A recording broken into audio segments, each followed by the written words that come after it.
The subcommittee will come to order. I guess that's my gavel time, huh? Good morning.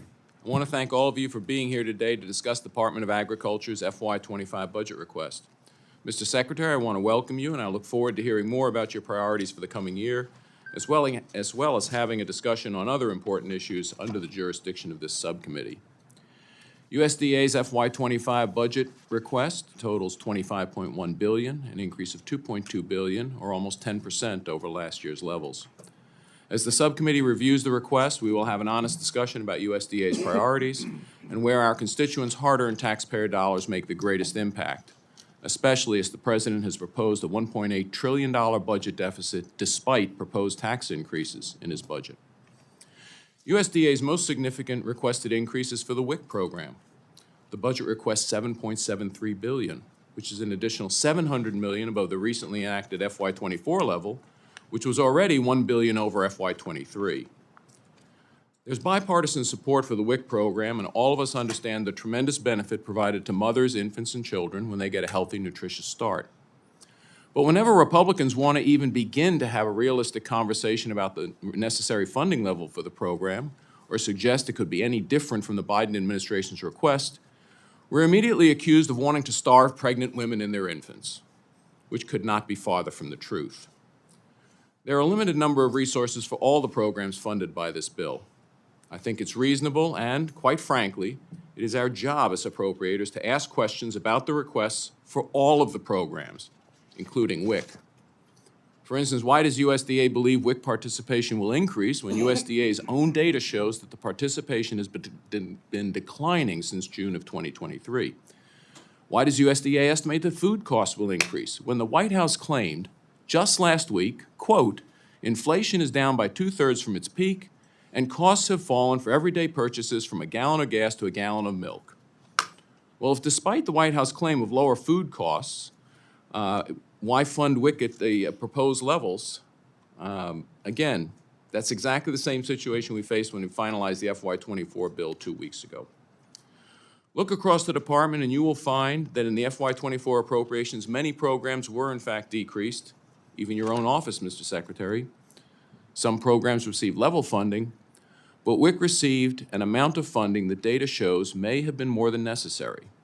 Now, I'm not saying that was wrong, but I'm saying we should have a conversation to understand why the Biden administration is requesting such a significant increase for the program when USDA's actual data is showing otherwise. I remain concerned that the Commodity Credit Corporation continues to be treated like a slush fund to advance political priorities not directed by Congress.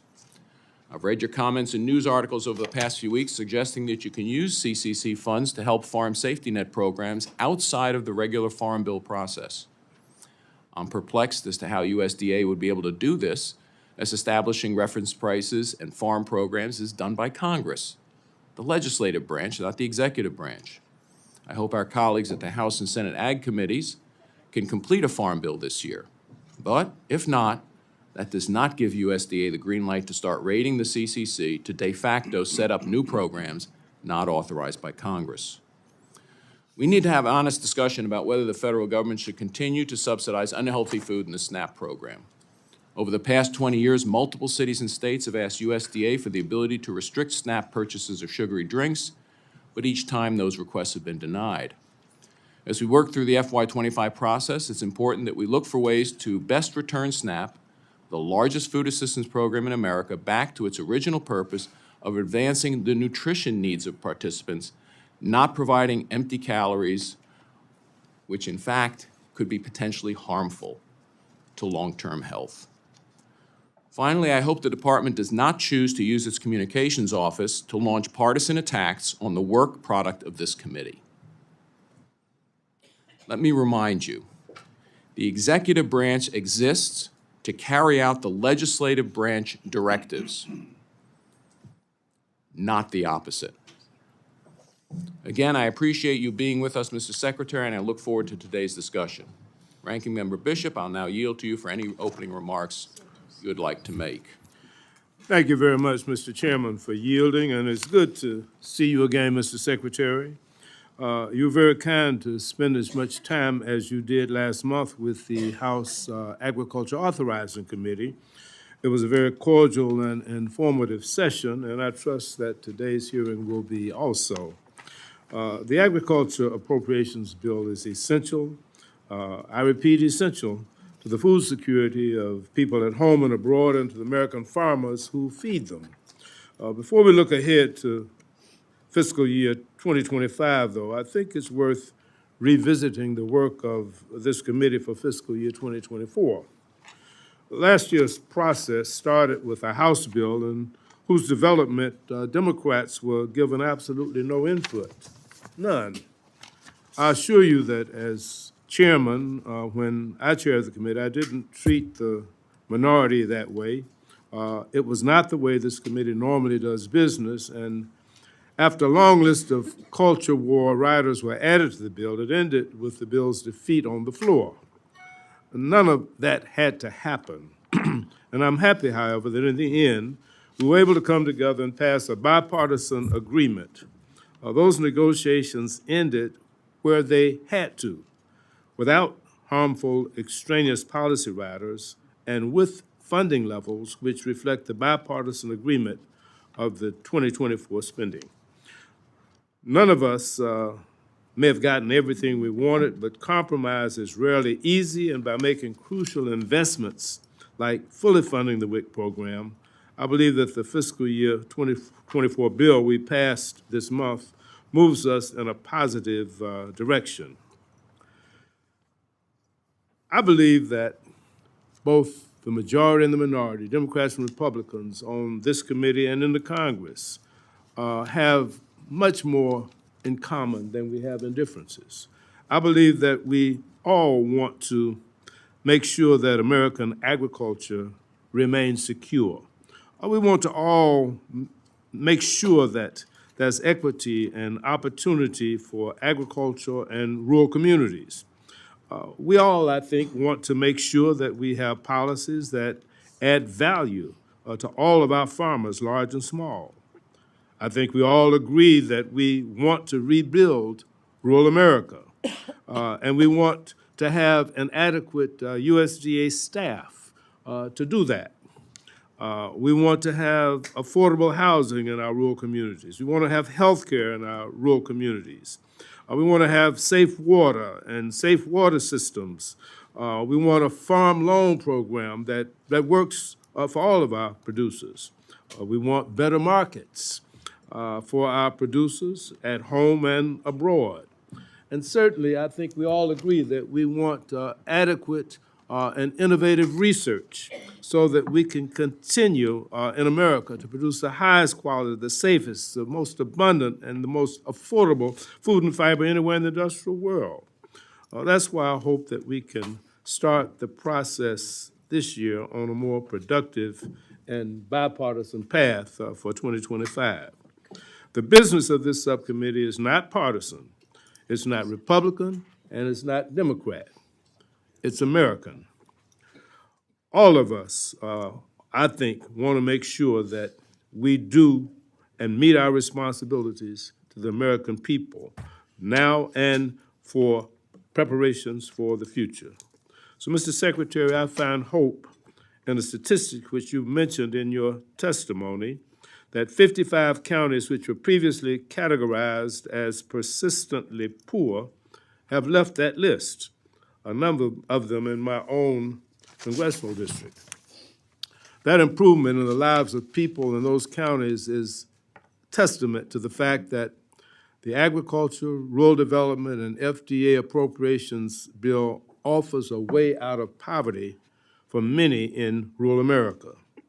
Our bill also offers clean drinking water, affordable rental housing, energy assistance, and it provides funding for our land-grant institutions so that American agriculture stays on the cutting edge of research and combats hunger both domestically and abroad. So I'm pleased to see that the budget request, if funded, will make strong investments to support our rural businesses, to feed our women, infants, and children, and to keep our farmers farming in both the rural and in our urban areas. The budget before us underscores the impact of the Agriculture Appropriations Bill on all Americans to ensure that we continue to provide the safest and most abundant and highest quality and most affordable food in the world. And for the department to get this important work done, this budget request recognizes the need for bolstering staffing. We know that USDA will need additional staffing support to implement the Farm Bill programs that we hope to see reauthorized this year. Finally, the budget request reflects a growing demand for WIC funding as participation continues to rise. For fiscal year 25, we must once again rise to meet this critical funding need. I believe that this is a solid and in many ways a very innovative budget. Once again, I thank you for being here, Mr. Secretary, and I look forward to hearing your ideas on how we can continue to build on the investments that this committee and our federal government continues to make in American agriculture and in rural America.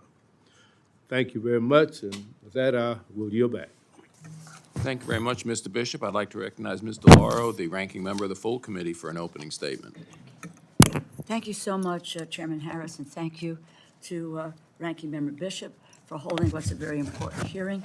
And I want to welcome our witness, Secretary Vilsack. Thank you for being here. Thank you for your commitment and service to our country as Secretary of the Department of Agriculture.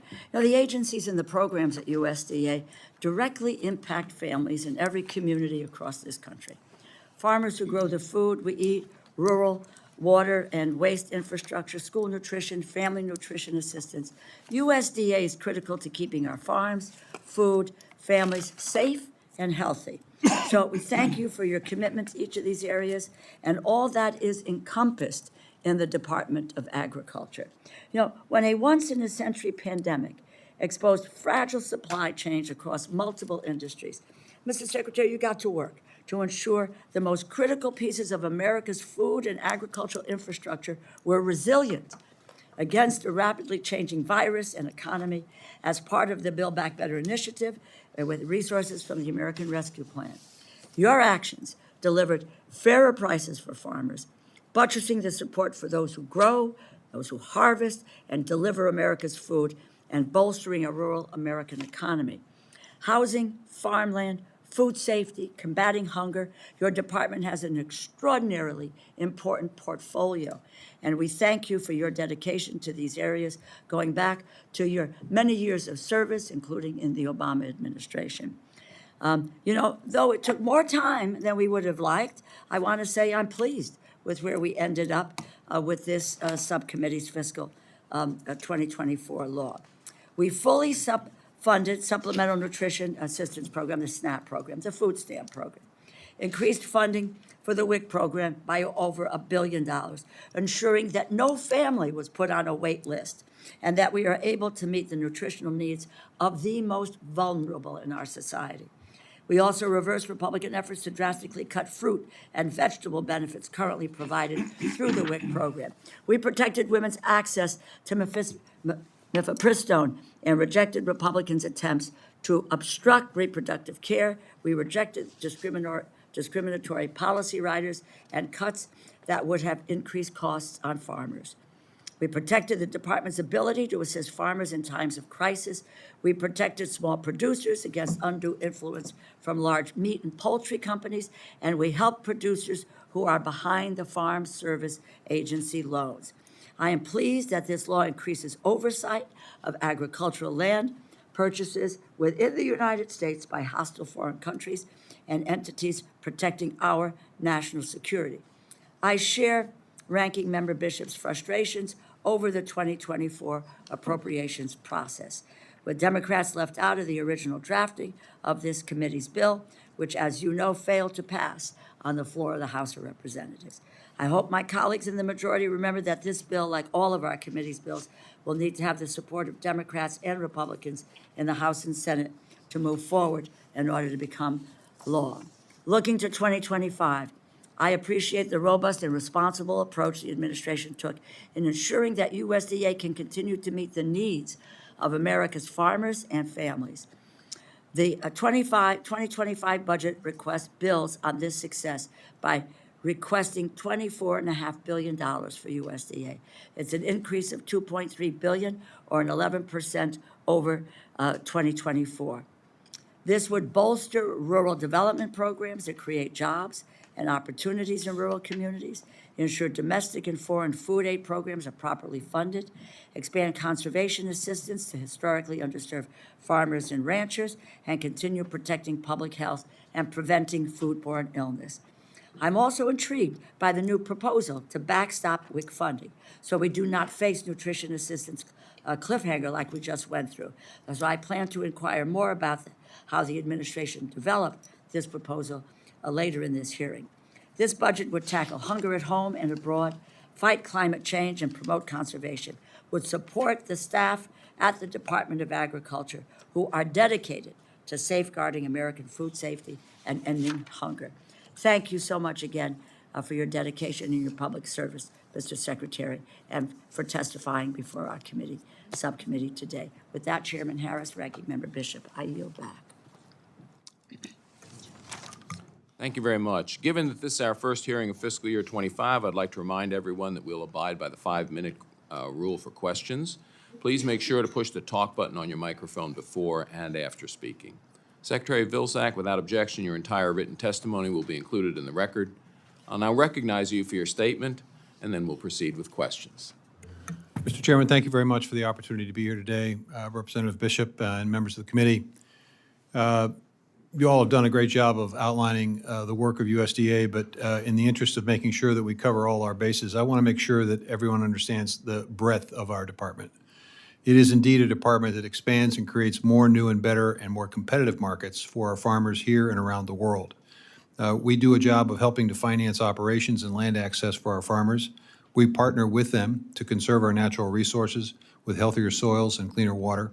We promote critical research that allows our farmers to continue to be productive. We protect and preserve animal and plant health. We guarantee a safe food supply. We work hard every single day to ensure that all Americans, young and old alike, are both food and nutrition secure. We create a meaningful economic opportunity in rural America by improving critical infrastructure, supporting a clean energy economy, and investing in a higher quality of life for those who live, work, play, and raise their families in rural America. And of course, outside the jurisdiction of this department, we also maintain the Forest Service, which has as its job protecting and preserving our national forests and grasslands. We have 4 basic tools in doing the job that you all have outlined to us. The Farm Bill is one of them, and we sincerely hope that this is the year that we get a Farm Bill extension. The use of the CCC within the Charter guidelines, the development and opportunity that the Inflation Reduction Act has provided for expanded conservation, and of course the budget that allows us to fund not only programs, but as importantly, the people that administer the programs, the facilities necessary to administer the programs, and the IT necessary to do a job efficiently. Since we last met, farm income for the last 3 years has been the best in 50 years. It's improved the liquidity of farms across the United States. I recognize that this year's expectation is that we will see lower income projections, but I'm hopeful that when all is said and done, we'll see above average income for our farmers. We see a historic number of conservation contracts have been executed, in large part by working with cooperators that have extended the outreach effort to ensure that all, including those who have been historically underserved, are made available, the programs at USDA. Millions of acres have now been signed up, and that is continuing to increase for participation in our Partnership for Climate Smart Commodity Initiative. We have a record exports, additional effort to diversify with our new RAP program, funded through CCC at the request of Senators Bozeman and Stabenow. We've expanded risk management tools. There are more policies, more plans, and greater coverage. We've made some advances in key vaccines, and we're excited about the opening of NBAth in Manhattan, Kansas. Broadband access has been expanded with 338 Reconnect awards already, with virtually all of the bill resources obligated. More new, better, and more competitive markets have been established, from processing to resilient local and food system investments. Nearly 1,000 investments have been made to support this system for small and mid-sized producers. We've increased the access to more renewable energy with over 5,500 REAP grants already awarded, and we look forward to additional expansion of opportunity with our PACE New Era program. America is making more of its own fertilizer. We're excited about the opportunity in 37 states, 3 territories, and several tribes to have for the first time a summer EBT program, which will enable those families of free and reduced lunch kids to have additional nutrition support. All of this has led to the lowest unemployment rate in nearly 50 years, employment at pre-pandemic levels, rural poverty rate down. As Representative Bishop indicated, 55 fewer rural counties characterized as persistently poor. And for the benefit of the community, that means a county that has for 30 years or more experienced a poverty rate of 20% or more. 55 counties have left that category, nearly 10% drop in the overall number of counties in that area. And for the first time, and this is, I think, incredibly important, for the first time in more than a decade, rural populations have increased. There's obviously more work to do. I know that there are questions concerning our budget. I look forward to an opportunity to respond to them. But I would take just a moment, Mr. Chairman, to make sure that you and I have a meeting of the minds on the utilization of CCC as it relates to the Farm Bill. I never suggested, nor did I ever say, that we would be using the CCC outside the scope of Farm Bill discussions and negotiations. What I did say was, in order for us to have a Farm Bill, it's going to be necessary for members of the Ag Committee to be creative how they can use the resources within the CCC at their instruction and direction to be able to provide the relief and assistance they're looking for to bolster our safety net. That's what I said, that's what I meant, and I just want to make sure the record is clear about that. With that, I'll yield back my time. Thank you very much, Mr. Secretary, and we'll start the questions. And again, thank you for being here today. And, you know, we've talked about some of this in the past with regards to the SNAP program. As you know, I'm a strong supporter of establishing a SNAP pilot program that restricts unhealthy food or beverages from being purchased with SNAP benefits. I was disappointed we were not able to include funding to implement a small voluntary pilot in the final FY24 Ag Appropriations bill. I think we really should look at this to see how it might help with health outcomes and prevent chronic disease. I have to ask, currently, does USDA have the authority to approve a demonstration project, which would be similar to a pilot, that allows states to restrict certain foods or beverages? We'd have the authority to work collaboratively with the state, assuming that the process was contained proper evaluation. One of the big problems, Mr. Chairman, has been the lack of evaluation in what has been presented to us by states and cities in terms of the programs that they want to adopt. There's a tendency to think this is a relatively simple process. It's not. But in response to your question, we would have the authority to do it, but we'd want to make sure if we did it, that there would be a strong evaluation component to it. I would also say that there is I think we'd have to deal with a fairness issue here. If you think about this, somebody gets a SNAP payment, they go in, they buy a soda. Let me go on. I understand the program, you understand the program. I've got a lot of questions, and I'm glad to hear that you do have the authority to approve it. But since your first appointment as Secretary of Ag, the obesity rates among U.S. adults have increased by almost 9% from 33.8% in 2007-2008 to 42% of Americans in 2017-2018. About half of all Americans now have one or more preventable chronic disease, most of them diet-related or linked to diet in some cases. So given this rise in obesity rates, is there any evidence that the SNAP-Ed nutritional education and the healthy incentive programs have been effective in having reduced obesity among SNAP participants? There is research to indicate that the availability of SNAP does result in healthier choices being made by SNAP families. So the risk of obesity, so obesity has gone down in SNAP recipients? That was my question. Is there any, has it reduced obesity? You can get back to me on that. That's quite all right. Along the similar lines, the summer EBT program, which you mentioned for children, is now permanent. States operating the summer EBT run the SNAP model, so again, allowing access to sugary beverages, salty snacks, the whole deal. But interesting, Indian tribal organizations operate the WIC model. So as I understand it, families receiving the summer EBT under the WIC model are purchasing WIC-approved foods, which we both, I think, recognize are generally much more nutritious foods than the wide variety of foods available under SNAP. Do you think that recipients could benefit if states operate a WIC model under the summer EBT program, like tribal organizations do, to ensure that we're providing kids with healthy food during the summer, just like USDA does, for instance, during the school year in the National School Lunch and School Breakfast programs. I think it's more complicated than that. Oh, so it doesn't work for the tribal organizations? I'm not saying it doesn't work, but okay. obviously tribes are a smaller universe of people. So what you're saying is that it works for the tribal organizations, No. but we don't think it'll work if you No, expand it. what I'm saying is, and I was going to respond to this, but you cut me off, there's a fairness issue here.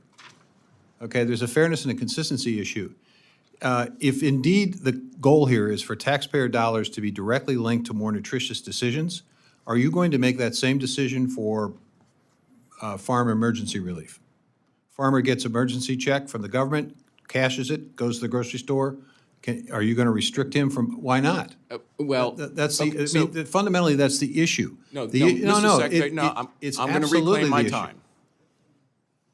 We just had Francis Collins in a discussion with the Doc Caucus this morning, and at the end, I asked him, Dr. Collins, Dr. Sharfstein, another doctor from the White House, all three doctors, does it make any sense that we're providing non-nutritious foods in the SNAP program knowing we have an obesity epidemic?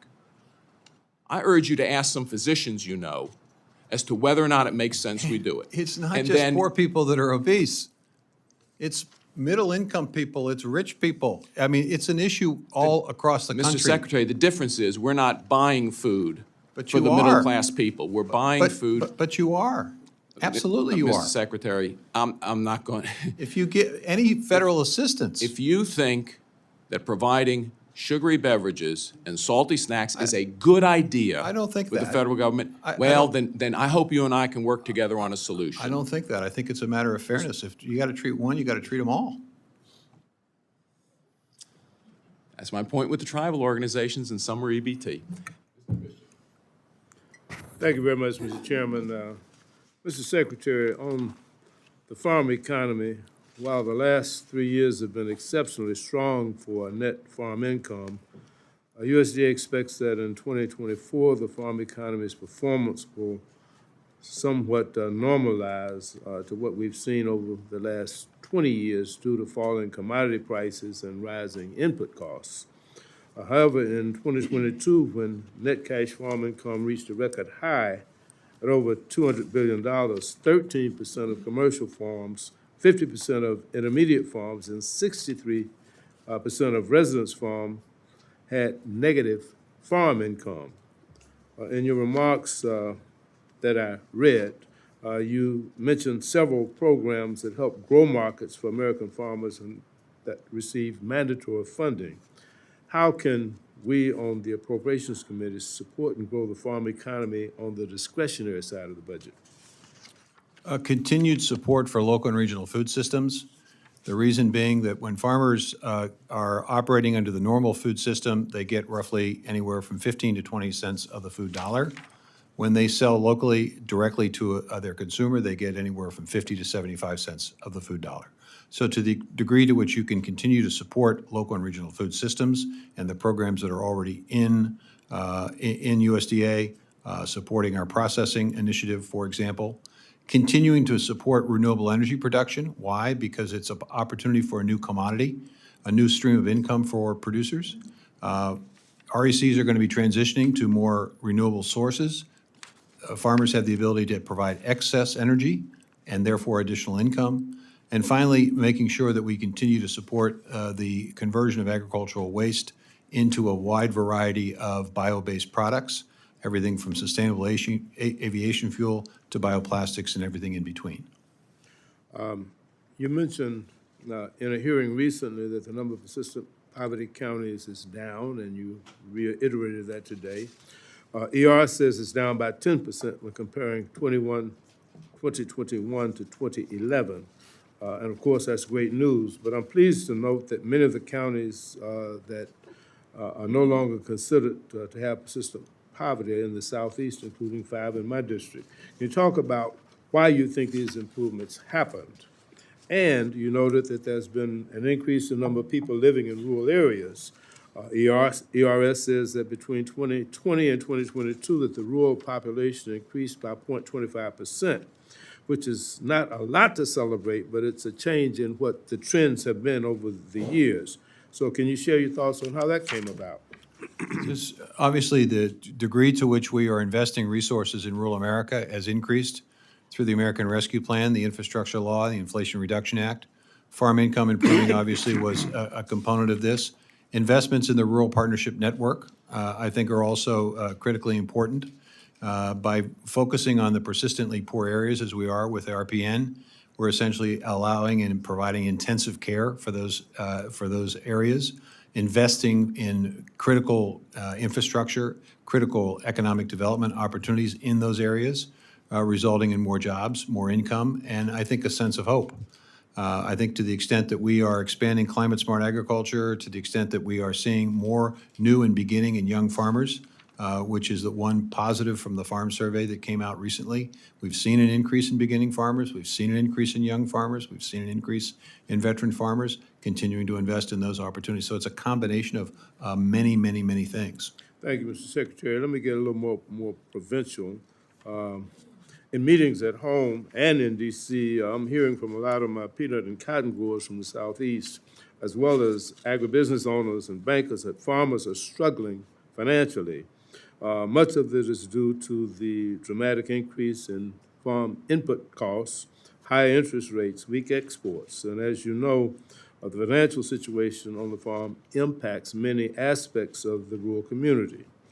With the Farm Bill not yet in place for the 2024 crop year, would you support a one-time payment to peanut and cotton producers to help them until we can get the Farm Bill in place for the 25 crop year?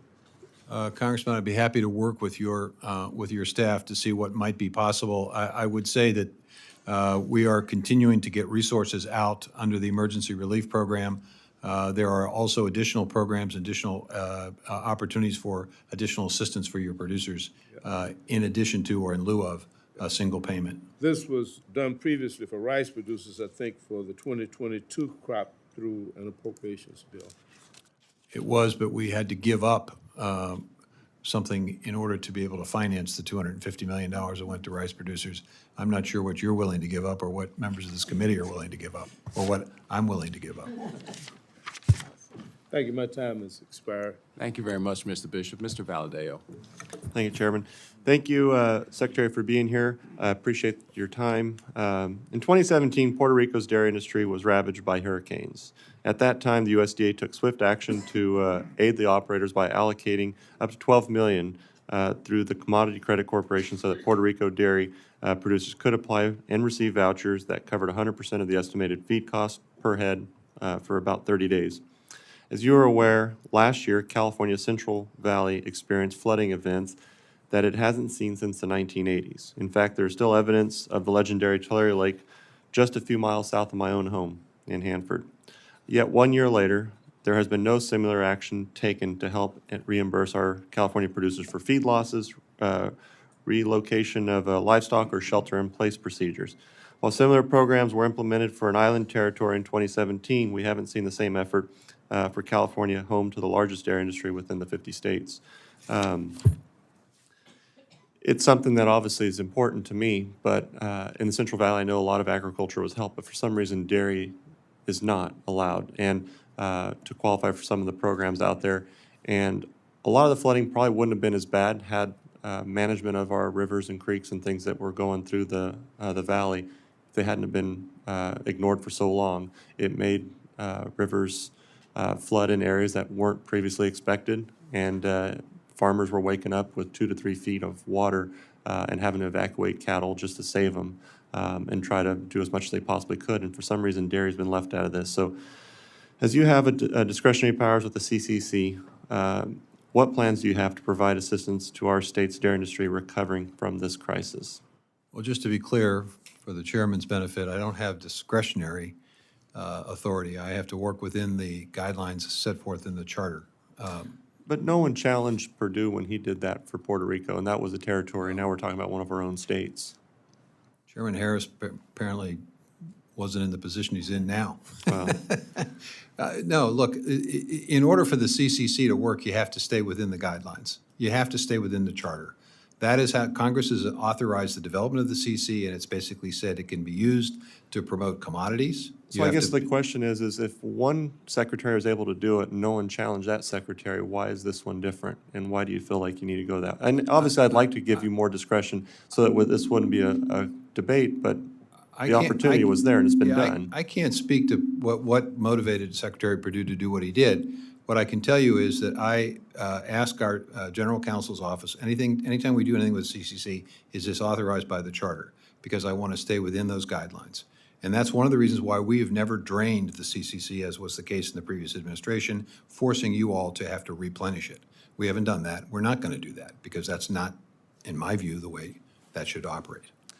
So and I think we're just going to have a fundamental disagreement there, because if there was no challenge from anyone when the last secretary did it, and then if you're just going to keep the money there and not help farmers across our own country, what purpose do you serve and what purpose does any of this serve? That's not to say that we're not using those resources to help farmers. For example, we use CCC to encourage purchases of food banks and for schools, which obviously will help the dairy industry because a portion of what's purchased is dairy product. We use the CCC to reduce fertilizer costs for farmers.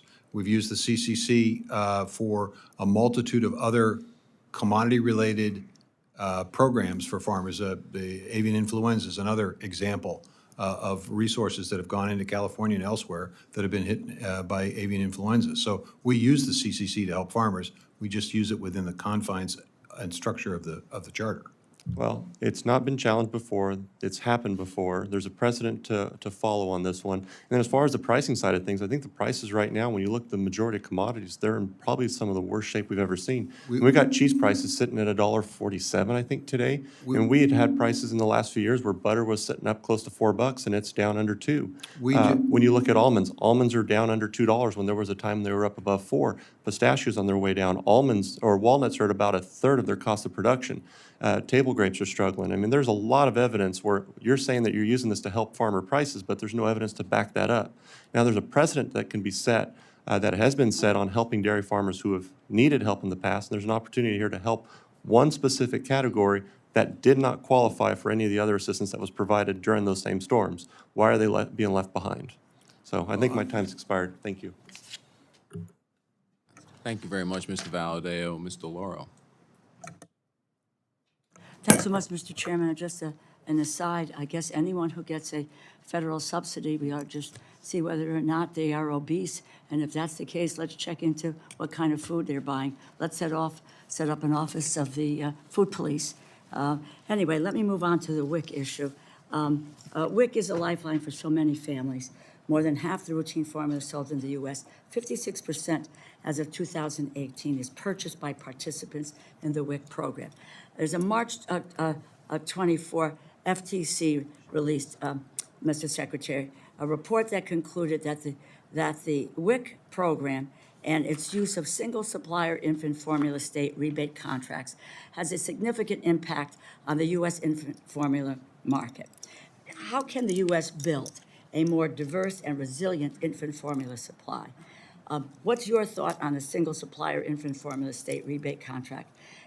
Does that help to contribute to the consolidation of the infant formula market? And is there a way to increase competition without disrupting the supply chain on infant formula? Well, I think the other question is whether or not by doing so in this particular case, are you going to increase the cost of the program?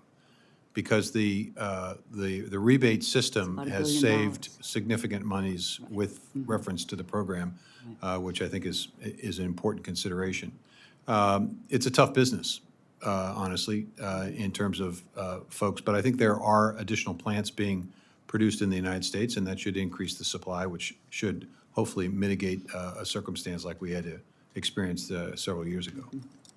I'd love to work with you on this because, and I just introduced, legislation that for smaller enterprises, they could get an investment tax credit or a production tax credit in terms of moving forward with providing more competition in the market. So a big issue, I think, and one that is complex. No easy way around it. So let me also on another. I want to ask about the WIC Emergency Contingency Fund. First of all, let me make clear my support for fully funding your requested $7.7 billion for the WIC program. This contingency plan is basically an insurance policy, as I understand it, against a dramatic change in either food costs or in WIC participation. It is not a substitute for full funding. I know that the USDA worked with OMB on developing the program. Can you just kind of walk us through the process in developing the program, why we think this is a good solution to protecting WIC access and participation? Let me start by talking about how we managed 2024, given the lateness of the budget and the uncertainty about WIC. We actually had to transfer resources from other nutrition programs, and part of the reason why we have the request that we have is to refill those transfers. So it's, in addition to the WIC program, it's also to get it back in fiscal order, number one. Number two, we have two different contingency funds. One is a smaller contingency fund designed to address specific state issues. From time to time, states have an issue relative to their ability within WIC to provide the WIC services. So this smaller emergency is designed to be able to provide individual state opportunities. The larger emergency is, to your point, if we are confronted with a circumstance where there's uncertainty or whether the WIC budget is not fully and adequately funded for whatever reason, or we are faced with a shutdown, that we basically have the resources to continue uninterrupted the services that are so important. And that's the benefit of the second contingency fund. And how do you determine in both instances the dollar amount of the assistance? Well, there's modeling that we do, that the Food Nutrition Service folks do to try to figure out what makes sense, how much will it take to extend it for a month or 2 months based on the history. The best thing, Representative, would be for a budget on September 30th to be passed. Amen.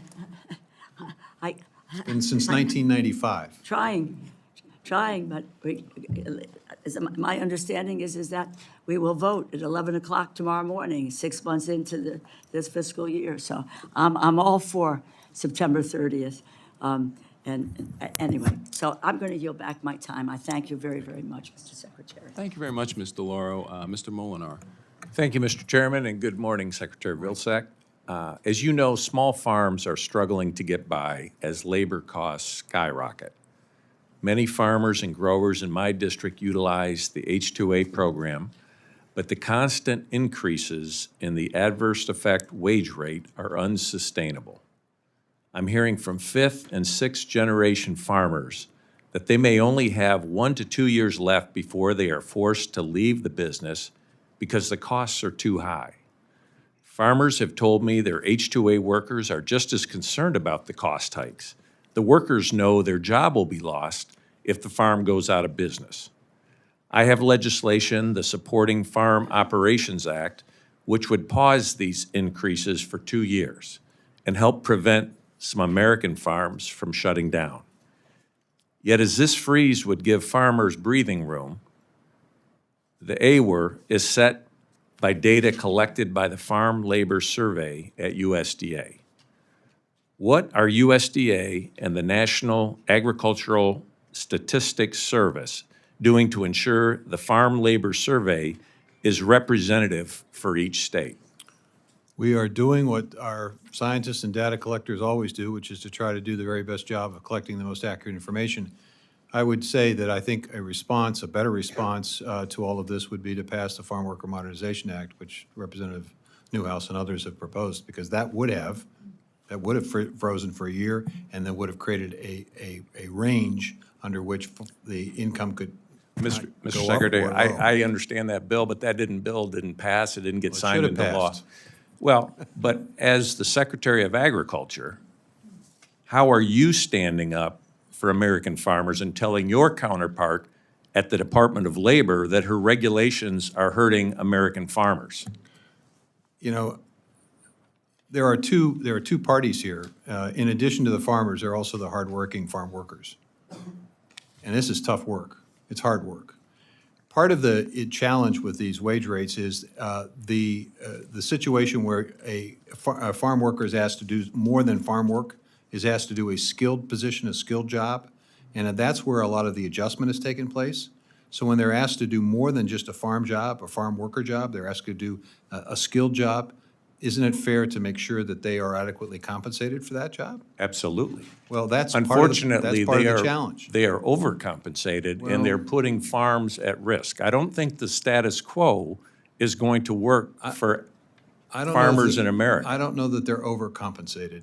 Well, I'm pretty sure if they're you not talk to the farmers, the fifth and sixth generation farmers in my district, they are not going to make it as farmers. I don't have any doubt that farmers are concerned about this, but they also need to make sure they understand that fixing the system is the way to do this. It isn't just to freeze for a year or two. That's just going to delay the inevitable. You got to fix the system. Well, I'm asking what you're doing to stand up for those farmers right now. Stand up for farmers every single day, sir. Well, the Every Department- single day, but every the single Department day. Sir, the I Department of. expand income, I Okay, work to sir, expand exports. Sir, but, please I- let me finish my question. The Department of Labor has mandated these cost increases every year for the last 10 years. Where are you Based on the speaking out data. on this, that it's Based on the it's a data. terrible mandate? Based on the data.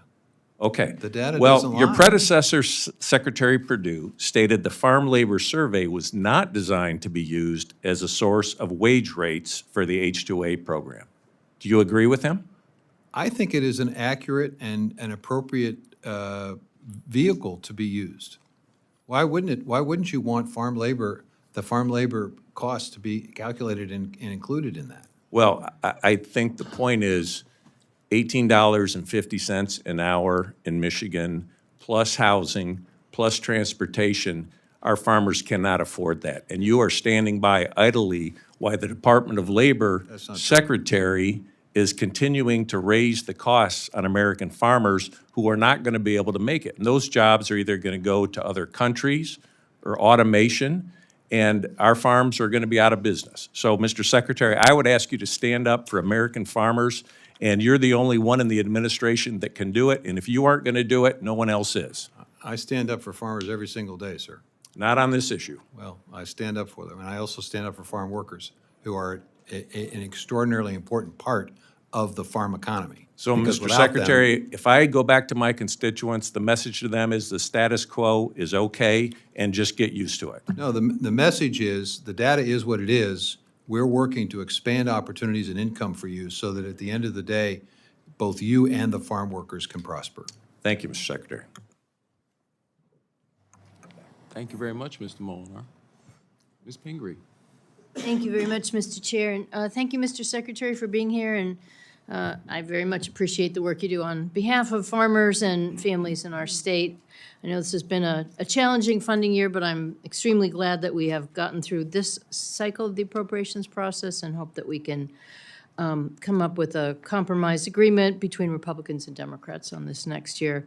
And I do appreciate the funding levels in this bill, and I was glad to hear your mention and Mr. Bishop's mention that there's been an increase in the rural population. Maine is one of the most rural states in the nation, and we had our first population increase in migration since the 1970s. So I think we're reflective of that, and I do think we want to commend many of the programs that have helped to support our small to medium-sized farmers, things that happen through the conservation program that give them new opportunities, allow them to sell directly to the public, a whole variety of ways to increase their income, also organic transition grants, and some of the infrastructure things like broadband, which have really made a huge change in rural life, both for farmers and others who want to be part of rural communities.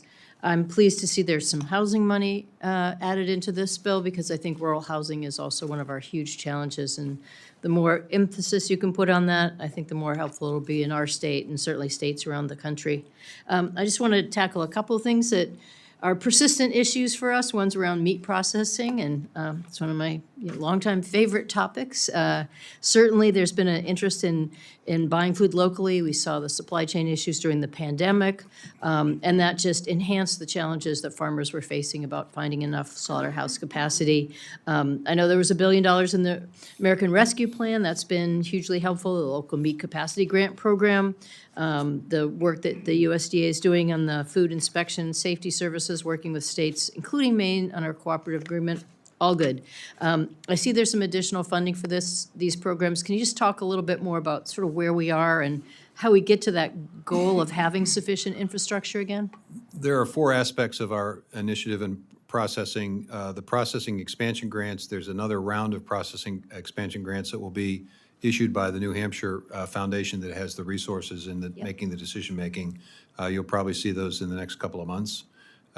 Secondly, there is a relending program. Maine actually received several $1 million to create an opportunity for additional credit for those who want to expand or create processing. There's a loan guarantee program in New England between the processing, the loan guarantee, and the relending. There are roughly 20 investments that have been made. Around $20 million has been invested. Those programs are the loan guarantee program is over. The resources were scooped because of the debt ceiling decision. And then there's the readiness grants. We did a number of readiness grants where we enabled existing facilities to expand their markets beyond state borders. So that's going to, we're going to continue to look for ways in which we can provide help and assistance through our traditional rural development programs. But you can, there's also a small processing program called MCAP. There will be additional grants under that program. We also have an indigenous food processing initiative. There'll be grants coming out of that as well. So over the next 6 months, you're going to continue to see an expansion of processing. Great. Well, thank you for that. We'll certainly follow up on some of those.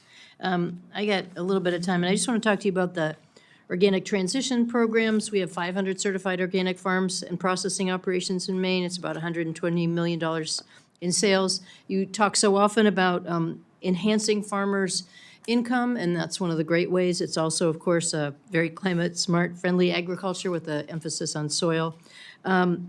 So we're really grateful for the crucial funding in there. But there's a proposed budget decrease in the FY25 budget of ORG from $7.5 million down to $4 million. So I know there's some arguments here that some of the money is going to be increased in AFRI, which has also had a decrease in organic research projects. I just want to make sure that we're not going to see a net cut there, and you have some thoughts around that. Well, it's fair to bring that up. I'll obviously take a look at the research side of this, but we are continuing to increase our commitment to market development. I mean, the reality is there's a disconnect between the supply in some parts of the country and the demand. In some parts, there's more demand than supply. In some parts, there's more supply than demand, which is why we established a market development initiative where we given grants to try to determine how we can right-size both supply and demand. And so that's been our focus, as well as trying to help transition those who wish to become organic producers. Yeah, and I appreciate both of those, and we can follow up on this, but I just don't want us to see a reduction in research. You know, that's a big issue at the USDA overall, but also I just want to make sure we continue the emphasis on organic research, and I'm out of time. Thank you very much, Mr. I thank the gentlelady from Maine, the gentleman from Washington, Mr. Newhouse. Thank you, Mr. Chairman. Good morning, Mr. Secretary. Appreciate you being here testifying in front of the Ag Committee on the fiscal year 25. Just to continue the conversation about agricultural labor, if I could, just I've got some other questions too, but real quickly, you know, every farmer I talk to throughout my district, really around the country, almost every farmer, ag labor, the cost and the availability of a legal source of farm workforce is at the top of the list of concerns. In your written testimony, I'd appreciate providing that. You say that at the end of the day, a strong farm economy arguably contributes to a strong rural economy. It makes rural communities a more attractive place to live, and we're doing everything within our control to focus on efforts on enhancing economic resiliency. I mean, that's well-intentioned, and I would absolutely agree with everything you said there. But the reality is, you know, many of our rural communities are struggling, and family farms, unfortunately, are disappearing at an alarming rate. I think we lost over 3,000 in my state of Washington in the last reporting period, because for a lot of reasons, it's no longer economically viable for them to survive. It's tough. I always say there's a lot of horse faces out in ag country right now, if you know what that means. One of our most significant costs, and that's just isn't a contest, but our adverse wage rate is over $19. and it's just unsustainable. And I know it's not determined by your agency, but the survey by USDA is collected by Department of Labor, and determinations are made. And frankly, they're not in front of us, and I about to say this even if they were. I don't think Labor Department even understands agriculture, and maybe much less cares about the importance of having a food supply, but that's an opinion that we can talk about another day. And I would agree with you wholeheartedly on the need to pass the Farm Work Modernization Act, and I appreciate very much your bringing that up, and we'll continue to work on that. So in light of that, in a very positive way, I wanted to ask, what are some of the things that you're doing to help rein in the cost of labor? But on top of that, what other tools do you think you could use from Congress in order to help accomplish that? You know, Representative, it's not just today that we've lost farms. No, I know. Since 1981, we've lost roughly 450,000 farms. I'm sorry, 544,000 farms. In 40 years. That is the same number of farms that exist today in North Dakota, South Dakota, Minnesota, Wisconsin, Illinois, Iowa, Nebraska, Colorado, Missouri, and Oklahoma. We've lost 151 million acres of land that was in farming that's no longer in farming. That's the land mass of Florida, Georgia, South Carolina, North Carolina, Maryland, and most of Virginia. So this is not a new issue.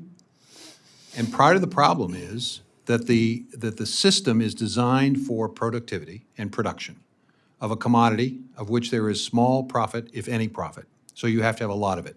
As Secretary Perdue said in Wisconsin, in America, you got to get big or get out. The problem with that is that the income in farming is concentrated. 3 best years we've ever had in farm income, the top 7% of farms that sell more than $500,000 in sales got 85 to 89% of the income, which meant that 1.8 million farms, some of the farmers you're talking to, had to share 11% or 15%.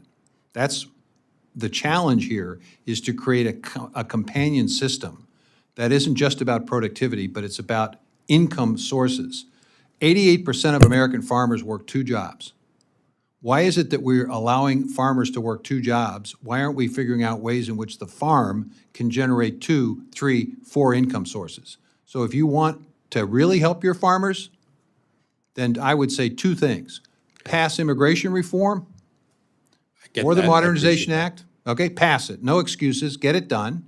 And then secondly, work with us to continue to create new revenue streams, new ways in which agricultural waste can be converted to something more valuable, ways in which renewable energy can be generated on the farm and used to lower costs for everybody in the neighborhood. Work with us to rebuild a resilient local and regional food system. That creates multiple revenue sources that don't exist or don't exist enough of today. And that's what we're trying to do. We've set a foundation with the American Rescue Plan, the Infrastructure Law, and the Inflation Reduction Act, and CCC. We've laid a foundation for that, but you all are going to have to continue it in a farm bill or through budget decisions. Oh, we're working very hard on the Farm Workforce Modernization Act. It's introduced in the House. I understand today it'll be reintroduced in the Senate as well. So it's gaining some momentum, but it's, as you know, it's not an easy system. But why? Why? When both the producers and the labor unions agree to this, why is it so difficult? I would think it would be the simplest bill to pass of any. Why is that? Because politics is involved, that's why. You know it and I know it. Let's be honest about it. Well, I am being honest, and I appreciate giving, people are going to think we orchestrated this. We didn't. We did. But I appreciate the advertisement for the legislation. We'll continue to work very hard on that. But thank you very much, Mr. Chairman. Thank you very much. The gentlelady from Ohio, Ms. Capter, is recognized. Thank you, Mr. Chairman, and I want to thank Mr. Newhouse for adding some levity this morning. That's kind of good. I love agriculture. If I could wave a magic wand as spring begins this week, I wish every child in America in the 5th grade in a classroom could plant little seeds for tomatoes and parsley and onions and peppers, and then before the spring is out, with the teacher, make pizza dough and have your own pizza. that every child understands what it is to actually grow something from the earth. That's impossible, I guess. We've become too sophisticated for that. But I know you have a farm-to-school program and different programs you operate, Mr. Secretary. And I encourage you to think about the youth of this country and their lack of connection to the earth. I know you do every day, and the statistics you've just outlined concern me even more. We have to strengthen local agriculture where it's possible, And my first question actually deals with direct marketing. We did a recent survey on our staff. We just sent through our social media different choices, what people would like to have that they don't have now. And one of the top 3 was more farm stands. More farm stands. Now, that kind of surprised me. I don't know what I was expecting to get as an answer. So I asked myself the question, how can we better support local agriculture? Where consumers, especially in cities, can directly purchase product.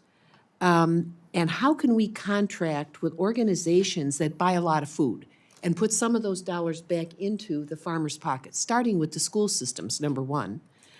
Number 2, our food banks. Could we give our food banks more authority? Because the largest donors to our food banks are local farmers. That's right. So why couldn't we give them some contracts to produce tomatoes and cabbage and everything, potatoes, everything that we need to feed people? How can your department help us more on that? The school food programs. Why does everything have to come from some big integrator? Why couldn't we work more closely with our schools to develop pilot programs so they could directly connect, let's say, to the apples grown in our region? I picked apples last year with some of my neighbors. We picked about 1,000 pounds, I think, in like 5 hours. But the first 100 pounds went to horses. The rest went to several of our food sites, food kitchens and so forth. So gleaning and so forth, getting people involved in that. Our area offices on aging feed millions of people a year. Why can't we more directly purchase for those offices by working with our local farmers? So I'm just asking you for any evidence you have of where your department is linking directly to programs that purchase a lot of food, schools, the aging, sir. What can you tell me about the way you think about this as a department? $769,360,954 was provided by USDA to state departments of agriculture for the purposes of local food purchasing to food banks. That would be directly with local farmers and ranchers. $177,935,982 was directed to those same secretaries of agriculture and directors of agriculture for purchases from local producers for schools. So this is an 100 improvement, you're telling me? It's already doing this, ma'am. $100 million. Well, it means we got to go through our state. please 100, God. well, no, I'm not finished. $122,817 for our farm-to-school program. Hundreds and hundreds and hundreds of farm-to-school grants. $399,999 to our regional food system infrastructure for expanded processing for non-meat and poultry going to states.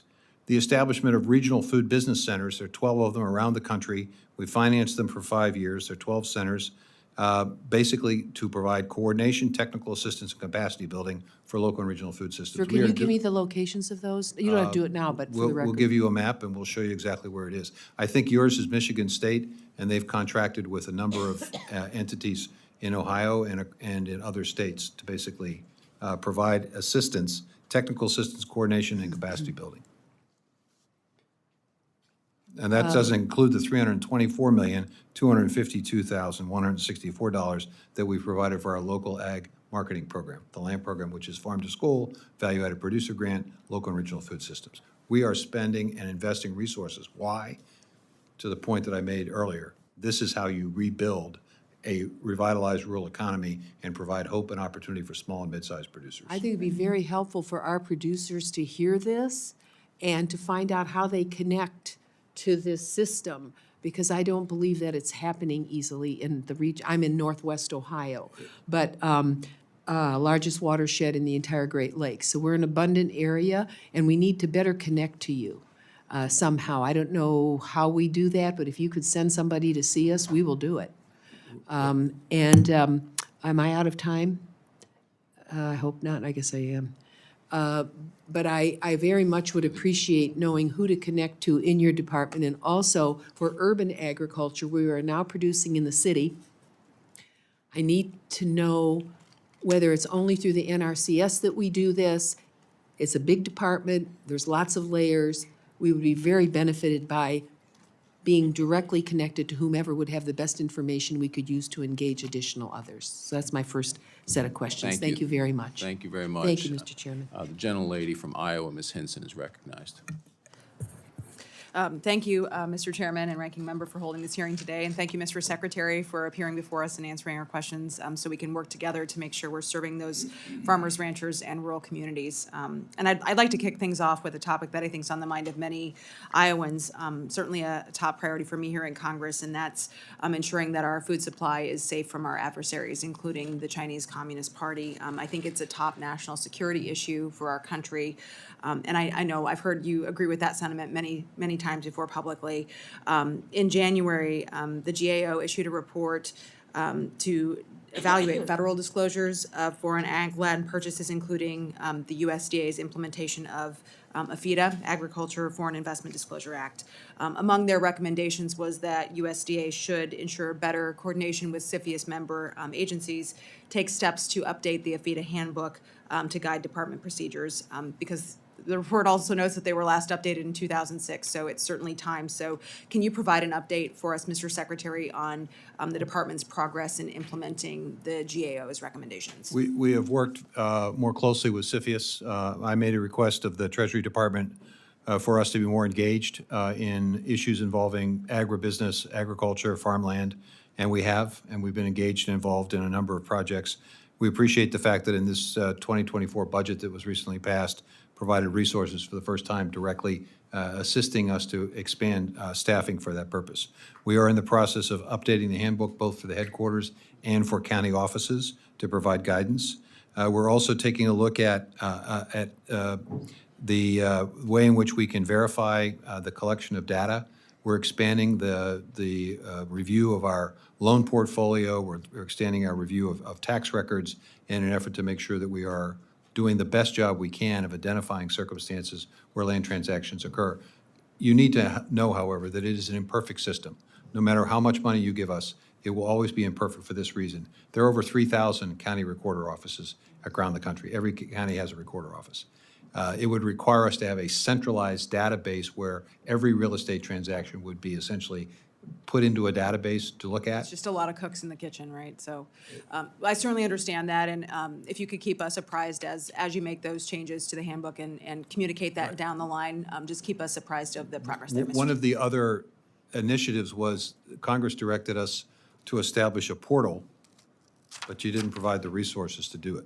So Thank you. Well, another top priority for national security is also to ensure that our domestic supply chains, not just food, are safe from foreign adversaries like China. I don't want to see those exploited by the PRC, especially true for inputs like animal feed. China controls over 90% of the world's production of vitamins B6 and C. So what are the risks of having too heavy of a reliance on a foreign adversary like China for those critical agricultural inputs? that's one of the reasons why we are investing resources, for example, in fertilizer, because we were over-reliant on Russia and Belarus. So we have to look for ways in which we can be more self-reliant. You also recognize, I'm sure you do, that for Iowa farmers, the number one customer for what we sell and what we grow in Iowa is China. Yep. So it's a delicate conversation that we have with our number one customer, at the same time, somebody that we're deeply concerned about. We had the China Select Committee had a hearing in my district in Tama County just last summer with Ranking Member Krishnamurthy came from Illinois, as well as Chairman Gallagher, and we heard directly from the soybean producers that, oh, hey, tread carefully here because this is a cycle that we need to be conscious of. So Tough conversation. certainly aware of that as well and hear that directly from our producers every day. What do you think we should be doing in Congress or within your department to really help prevent any supply chain bottlenecks as we're looking to maybe bring some of those production capabilities back here to the United States, whether it's for vitamins or food and drug? What do you think? Well, I we think should you be take a doing? look at the tools that you have, whether it's the tax code, and production tax credits, investment tax credits, depreciation schedules, et cetera, to encourage and make the financial case for folks to locate operations here. Take a look at the way in which we operate our Rural Development Business and Industry Loan Guarantee Program to determine whether or not there should be some additional flexibilities in that program, additional limitations or larger loan opportunities for some of these larger plants. I mean, there's a multitude of ways in which you could create an environment that's even better than the one we have today for new business development. Thank you, Mr. Secretary. I'll yield back. Thank you very much. The gentlelady from Florida, Ms. Wasserman Schultz, is recognized. Thank you, Mr. Chairman. Mr. Secretary, it's nice to see you, and I appreciate the hard work that you and your entire agency do to make sure that you can support our rural communities, ensure low-income Americans have access to nutritious and healthy food. And really a major reason that you can do that is because of the bipartisan 2024 spending bill that we just passed. We aggressively tackled hunger by fully funding the special WIC program at $7 billion, stopping cuts to WIC fruit and vegetable vouchers, and eliminating harmful riders like blocking women's access to mifepristone, and it rejected extreme Republican policies that did nothing to support American agriculture. And that's a prototype example of what a bipartisan appropriations bill should look like. Unfortunately, that goal is, and that prioritization of putting people over politics is not shared by every state and federal legislator. In my home state of Florida, Governor Ron DeSantis and 14 other states bafflingly opted out of the summer EBT program.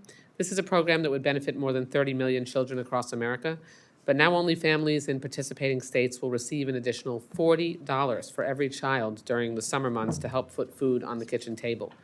The impact of Governor DeSantis' actions is severe, as more than 3/4 of Floridians said that it was harder to buy food this year than last year.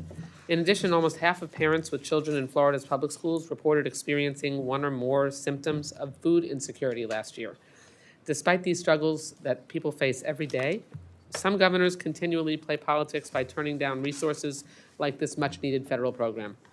Consequently, this political ploy by the governor will cost Florida $250 million in nutritional aid that could have not only filled hungry kids' bellies, but generated $446 million for our local economy. So, Mr. Secretary, can you talk about the summer EBT program and what your expectations are in addressing hunger in the states that have enrolled in it? And also, Florida officials mentioned that there is an administrative match. So how much would that administrative match be for a state like Florida compared to the potential benefits? Appreciate the question. We estimate that roughly 20 million youngsters and their families will receive benefits under the current enrollment of the 37 states, territories, and tribes. And you've mentioned the economic impact. You've mentioned the direct economic impact, but the reality is those dollars will roll around in the economy at least 2 or 3 times. So you can do a multiplier. So for Florida, I'm just looking at the numbers here. We're looking at $258 million. You're really looking at $750 million of economic activity that would support the food supply chain and the farmers and all the people in that food supply chain. And as you mentioned, 2.1 million Florida kids would benefit. We know that when kids get better and more health and nutrition opportunities, they perform better, and they do a better job in school. They have better health outcomes. So obviously, this is an important element. And families will basically use this, but this is in addition to, it's not in lieu of, but in addition to the congregate meal I have program. another question. So can you answer the part about the administrative match? Well, the administrative match, it varies from state to state. I can get you the specific amount for Florida, but it's several $1 million. It's not prohibitive. It's not Right. kind of a circumstance where a state like Florida that is sitting on billions of dollars in budget. Proportionate to the benefits. Lord, yeah, I mean, every state can afford to do this $40 per kid per month. per month. So it's And- $120 for the summer. Right. It's just mind-blowing that our state, third largest in the country, would give up the opportunity to make sure that we could help kids in families who are struggling. I want to just turn to a topic that is synonymous with Florida, and that's the citrus industry. We have been dealing with a really serious citrus greening challenge that there has been some significant progress made in the investments, as a result of the investments in researching how to combat citrus greening. It's slashed Florida's citrus program and production by a whopping 75%, and that's more than doubled the production costs for producers. So we've been investing significant funds in the Citrus Health Response Program for several years. Can you talk about how that program has developed new therapies to combat citrus greening? And also, we're really in need of assistance for a lot of the citrus farmers who have been struggling and have been working with you on that as well. It's developed an opportunity to prevent or to deal with citrus greening. The problem is the cost of it is fairly significant. And I think that's the next hurdle, is how do we get the cost down so that it's available to producers? Thank you. You go back to Council. Thank you very much. The gentlelady from Louisiana, Ms. Letlow, is recognized. Thank you, Mr. Chairman. Mr. Secretary, I know you are aware of the drought that has severely impacted every farmer and rancher in Louisiana. Thanks to the fast-track method of the U.S. Drought Monitor, all 64 parishes in Louisiana were declared a disaster due to drought in 2023. As you have heard from me in the past, my district is one of the more robust and diverse agriculture districts in the country. While this disaster declaration has triggered several working programs, like the Livestock Forage Program, it also continues to prove we still have shortcomings in terms of crops and livestock adequately covered with some sort of safety net. Since the 2018 Farm Bill, USDA has been asked to protect farm-raised fish producers through the Emergency Livestock Assistance Program. It was not until Winter Storm Uri in 2021 that this was implemented. I appreciate your administration's instituting this program. However, as we stand today, Louisiana's crawfish industry is on life support with no safety net to protect them from the drought that has devastated their production this last year. In February and March, the peak of crawfish season, multiple constituents came to see me and reported production levels below 10%. Numerous members of the Louisiana Congressional Delegation, our new Governor Landry, and our Agriculture Commissioner have written to request you use your authority to provide crawfish farmers with some relief from this season of adverse weather. Unfortunately, many in the crawfish industry may not make it much longer. This is over a $300 million commodity in my home state, and one our local economy desperately depends on. Mr. Secretary, do you anticipate responding to these requests? And what more can I tell my constituents who continue to ask if your administration will use its authority to consider drought as adverse weather for farm-raised fish? Appreciate you raising the question. I'm happy to work with you and your team on how, whether or not we have the discretion that you believe we may have. I'm not confident of that. I want to make sure that we, in fact, have that discretion. If we do, then I'm more than happy to work with you to see if there's a way in which we can provide some assistance. Absolutely. You most certainly do. I had language included in the final fiscal year 24 appropriations bill directing you to do this. Will you use that authority to include drought as a cause of loss for farm-raised fish? I'm happy to work. I'm reluctant to say yes for this reason. I just want to make sure that legally everything is in order. Because sometimes people think we've got discretion. Sometimes you've given us instructions and directions only to find that the vehicle through which we would provide that assistance doesn't fit. So I just want to make sure that everything's aligned, and that's why I would like to work with your team. There's any idea when you can give me a response or an answer so I can tell my constituents? Sure, we can work with you, and there's no effort to delay here. It's just I want to make sure I'm right when I say I can help you. Okay, great. My farmers are depending on that, so I look forward to hearing from you. I yield back. Thank you very much. The gentlelady from Massachusetts, Ms. Underwood, is recognized. Thank you, Mr. Chairman. Farmers in Northern Illinois, where I grew up and I now have the honor of representing in Congress, are on the front lines of the climate crisis. Across America, farmers are battling wildfires and floods and drought and extreme weather connected to climate change. These farmers in my district and throughout the country play a pivotal role in delivering climate solutions that will help preserve our planet for our kids. To support them, I wrote the bipartisan Farmers Fighting Climate Change Act, which was signed into law as part of the Inflation Reduction Act. This legislation directed USDA's Natural Resources Conservation Service to establish climate change mitigation bundles within the Conservation Stewardship Program, or CSP.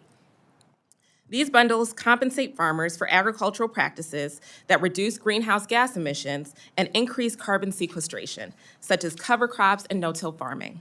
These techniques not only combat climate change, but also improve soil health and water quality, providing broad benefits to farmers. We know the value of supporting farmers in their fight against climate change. So it was incredibly discouraging to see House Republicans include a $30 million rescission from the Natural Resources Conservation Service in fiscal year 2024. This rescission is especially damaging coming at this point as many farmers have already begun using CSP bundles. Mr. Secretary, how will cuts to NRCS affect the availability and effectiveness of CSP bundles and your staff's ability to help farmers? Well, over time, there's a direct correlation between the number of people available to help farmers and the amount of help they get. We've seen with the additional resources from the IRA and the additional people that we've been able to hire as a result of the IRA and the infrastructure law that we've seen a significant and historic increase in the number of conservation contracts. So there's a direct correlation between the number of people and the number of contracts. Getting the word out about these programs and the incentives that they offer must be a top priority for USDA. Nearly 30% of farmers are unaware of the voluntary conservation practices that could help them earn more money while improving soil health and fighting climate change at the same time. What outreach efforts are underway at USDA to increase farmers' awareness of and participation in the Conservation Stewardship Program, and what resources would USDA need to improve its outreach efforts this year?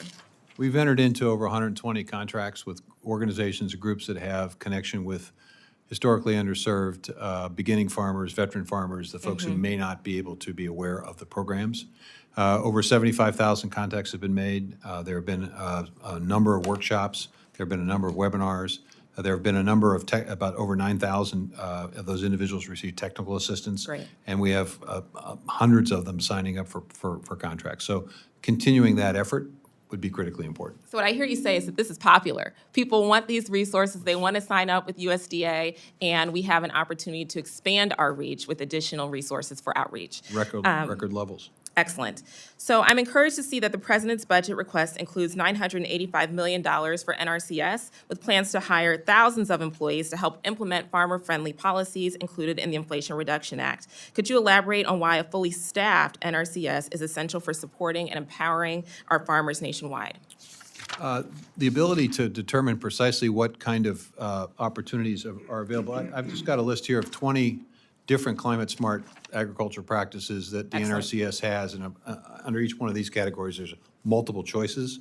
It can be complicated, and so it's important for folks to have the ability to talk to an NRCS person. Yes. They have their crop specialist, but maybe some farmers, small and mid-sized farmers, can't afford a crop specialist to provide that technical assistance, so they rely on the NRCS folks to provide them, this is what you should do, this is what you think about doing. Yes, sir. Well, if you could share that list with our office, we'll be sure to circulate that among our colleagues on the committee.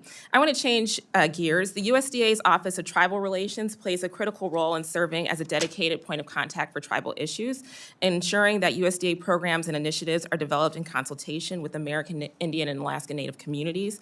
Unfortunately, in fiscal year 24, House Republicans fell short of fully funding the Office of Tribal Relations, posing significant challenges to its ability to carry out its essential work.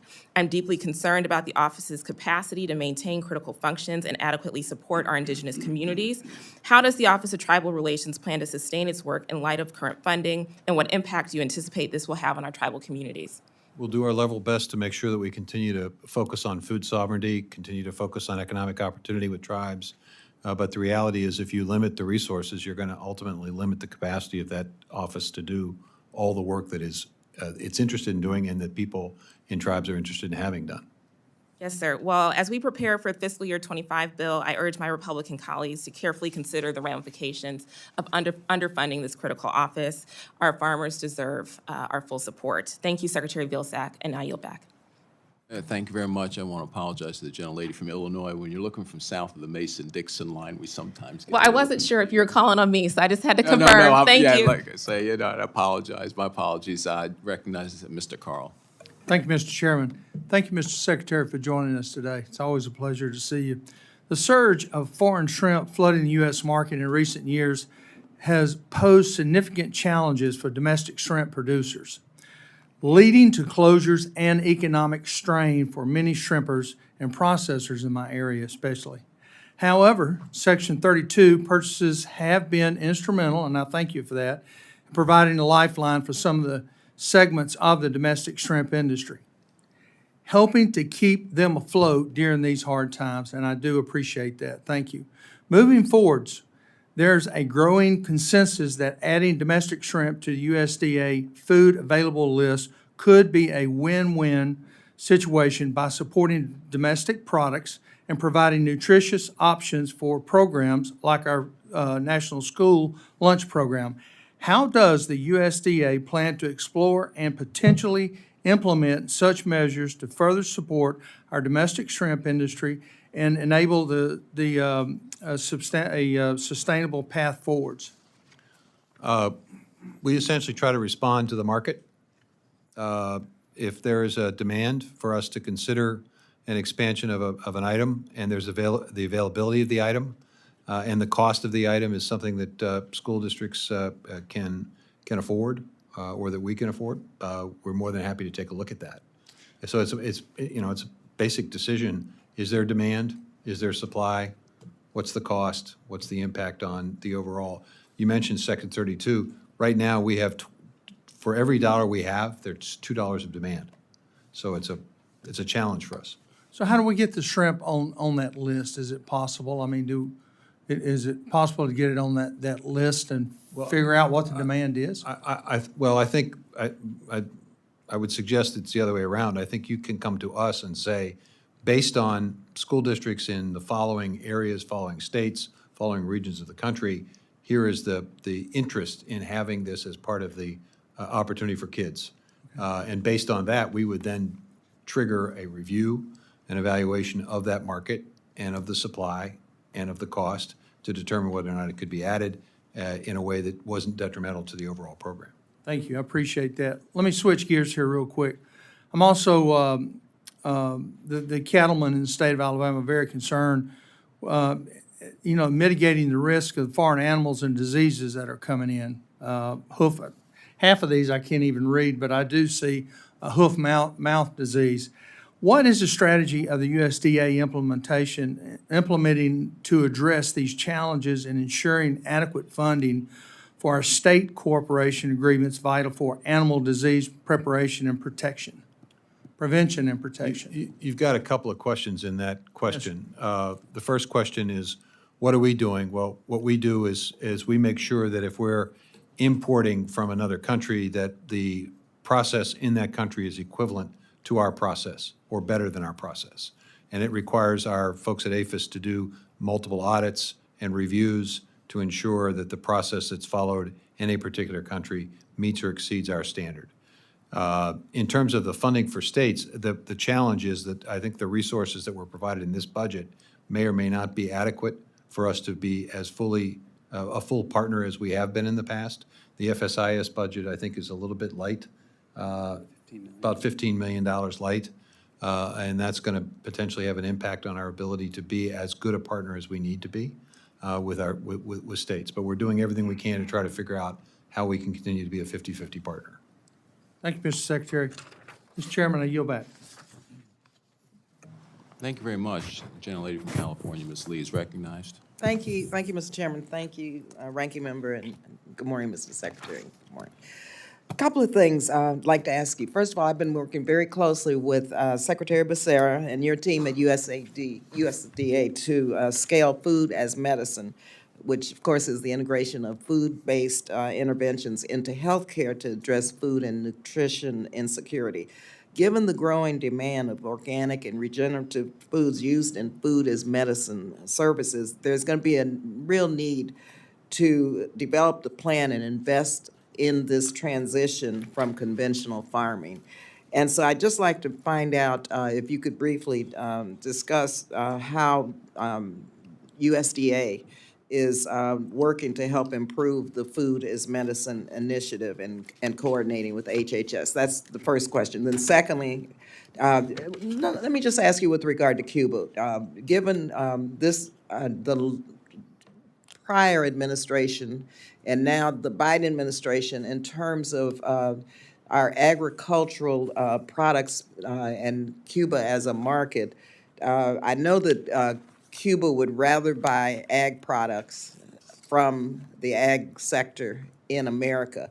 And I'm wondering how you see that evolving. Is there currently just a hold on any kind of exporting to Cuba? And what do you think is the path forward? And finally, just with regard to urban agriculture, of course, urban farms are incredibly important to my county, Alameda County, where my district is located. These farms provide food to people in need. They offer educational opportunities and create new economic opportunities in underserved communities. But the funding to start a new urban farm or improve an existing one continues to be challenging for many of my constituents. And so I'm wondering, I know the budget supports innovative community-based urban farms like the ones in my district, but seems like they're having a hard time accessing the funds. And I don't know if they need technical assistance or easier access to the funding, or how do you think USDA can make it more accessible? I'm going to work backwards from the questions you asked. Actually, the budget that you just passed cuts the funding to urban ag, which makes it even more difficult than it was before. So you may want to take a look at how much money is being allocated to the urban ag office at USDA. That's the office that basically coordinates the FSA resources and the NRCS resources for urban ag centers. We have 17 centers. I'm sorry, I'm not familiar enough to know whether there's one in your district, but we've asked for resources to expand that beyond 17. Each of the 17 urban centers has an FSA office in place and an NRCS representative that can work with producers to try to determine. The other thing I would suggest is that you look at the Regional Food Business Center concept that I mentioned earlier, because that too can help farmers potentially think about ways in which they can create market opportunities for whatever it is they're growing. On Cuba, I mean, the reality is there's a significant impediment to trade in Cuba because of, I think, legislation that requires essentially payment in advance in cash in U.S. dollars, which makes it very, very difficult for a lot of ag trade to take place. I know that there are secretaries of agriculture and commissioners from states that go to Cuba periodically with trade missions with some limited success. It is an option. I mean, it's an island that basically imports 80% of their food. So there's obviously a market there. It's just a question of whether you can remove that barrier and make it a little bit easier from a business perspective to do business in Cuba. On food as medicine, there are three responses. One, we did and have increased our commitment to GusNIP, which is the program that basically funds the prescription medicine program with pediatricians and encourages and incents fruit and vegetable purchasing as ways in which pediatricians in particular can assist young people with particular diseases and challenges that they face. You mentioned regenerative agriculture. That's one of the reasons why we established the Climate Smart Agriculture Commodity Initiative. Take a look, have your staff take a look at that in terms of the state of California and the number of projects that are currently operating in that state and the producers that are involved and the partners who are involved and the universities that are involved. And then finally, we have an organic transition initiative designed to make it easier for people to be, if they wish to transition, to become organic producers. We also just recently announced, I think roughly 50 grants, I think it's right, 50 grants, market development grants to encourage more market opportunities for organic production, which would make supply more accessible. We're also working with some schools and the first partner in California to ensure that, those resources are available for their farm-to-school program. Okay. Thank you very much. Thank you, Mr. Secretary. Mr. Franklin's recognized. Thank you, Mr. Chairman. Thank you, Secretary Vilsack, for being here with us today. Appreciate your time. What I want to discuss really is it's not a political issue. It's really about how my farmers, ranchers, and growers in Florida can help navigate the system better. You run a big agency, it's a big bureaucracy, and anytime you get that, there's going to be some friction in the system. But specifically with regard to the FSAs, when you testified before us last year, I raised questions about the effectiveness of the FSAs in my district back in Central Florida. You stated, we track the work is being done, loans are being done. There's not been a drop-off in terms of service to folks, and you went on to state, in fact, I think our people at the FSA offices have done a remarkable job getting all the disaster assistance out getting the loans out, getting the CRP efforts out. And if you want to give me a specific office, I'm happy to have our folks look into that specific office. And I appreciated that. And I do want to preface that none of this is feedback disparaging any of the folks that are in our offices there in Florida. They're hardworking people. The sense I get is they're overwhelmed and frustrated with what they're having to deal with. So, but I left that hearing last year thinking, okay, the burden's on me. Somewhere there's a big disconnect between what you're telling me and what I'm hearing from folks on the ground. I want to find out where the truth is. So we spent a lot of time analyzing that. And I want to give you the benefit of the doubt, so we went about figuring out where the disconnects were. So about 6 months ago, actually exactly 6 months ago, on September 22nd, I sent a letter to you outlining our concerns and urging that you take a look at some of the necessary actions that might improve the operation of the FSA offices in my district. Again, that was September 22nd. We waited, didn't get a response. After a month or so, we reached out again. We finally got a hold of someone that said, yep, we're in receipt of your letter. We're looking into it. Months go by, no response. Finally, when we knew this hearing was coming up, we started reaching out again. Listen, are we ever going to get a response to our letter? Finally, earlier this week, we were told, nope, can't do it. You need to reach out to the state folks. Maybe they can help you there. We call our contacts down in the state of Florida. They tell us they had a series of meetings going on this week. They were too busy. They could get us a response by April 16th. At that point, I thought, gosh, we're 2 days out from the hearing now. I really need some help here. So we decided to reach out to our counties directly, to our FSA offices. Their response is they're not authorized to give us the information we were looking for. In fact, it was even returned to us saying that we needed to submit a FOIA request if we were going to get that kind of information. I thought, that's not what members of Congress are supposed to have to do when we're trying to conduct our proper oversight over the executive branch. So finally, in desperation, I asked my chief of staff to reach out to our White House liaison. She did that 2 nights ago, miraculously got a phone call that night from a representative in your office who said, just coincidentally, I happen to have all that information. I just got this report today, and she sent it over. That, to me, is a broken system. And it tells me that if a member of Congress receives that kind of treatment from USDA, it doesn't surprise me that my constituents back home have a different story to tell than what you had shared with me. So, the response did answer some of the questions I had, but there was one in particular that I want to dive into a little bit here today. We ask why producers in Districts 3 and 4 in Florida are required to submit duplicative eligibility forms. The FSA response states, you make every effort to attempt to limit the filing of duplicative eligibility forms, but I've heard directly from constituents in Florida who are routinely asked to submit forms over and over again, and they do not receive the required receipt for service. As you know, receipts for service are congressionally mandated when a current or prospective producer or landowner requests a USDA benefit or service. Employees are required to issue an RFS for any contact, including an office visit, email, phone, mail, fax, or field visit. Yet I've been informed that less than 1% of our applications in the county offices in Florida 18 have been issued receipts for service.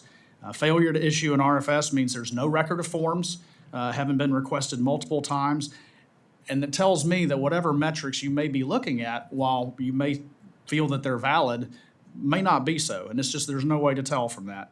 And it could be that the glowing reviews that you're giving us could potentially be misinformed. But I'd like to know, will you commit to address the failure by FSA employees to comply with this mandate to give RFSs?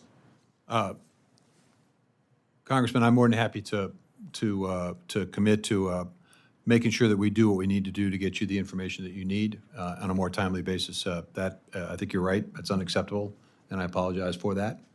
We will do a better job in the future. Having said that, I do think when I talk about the work that's done, what I'm talking about is the ability to get farmers the support and help that they need.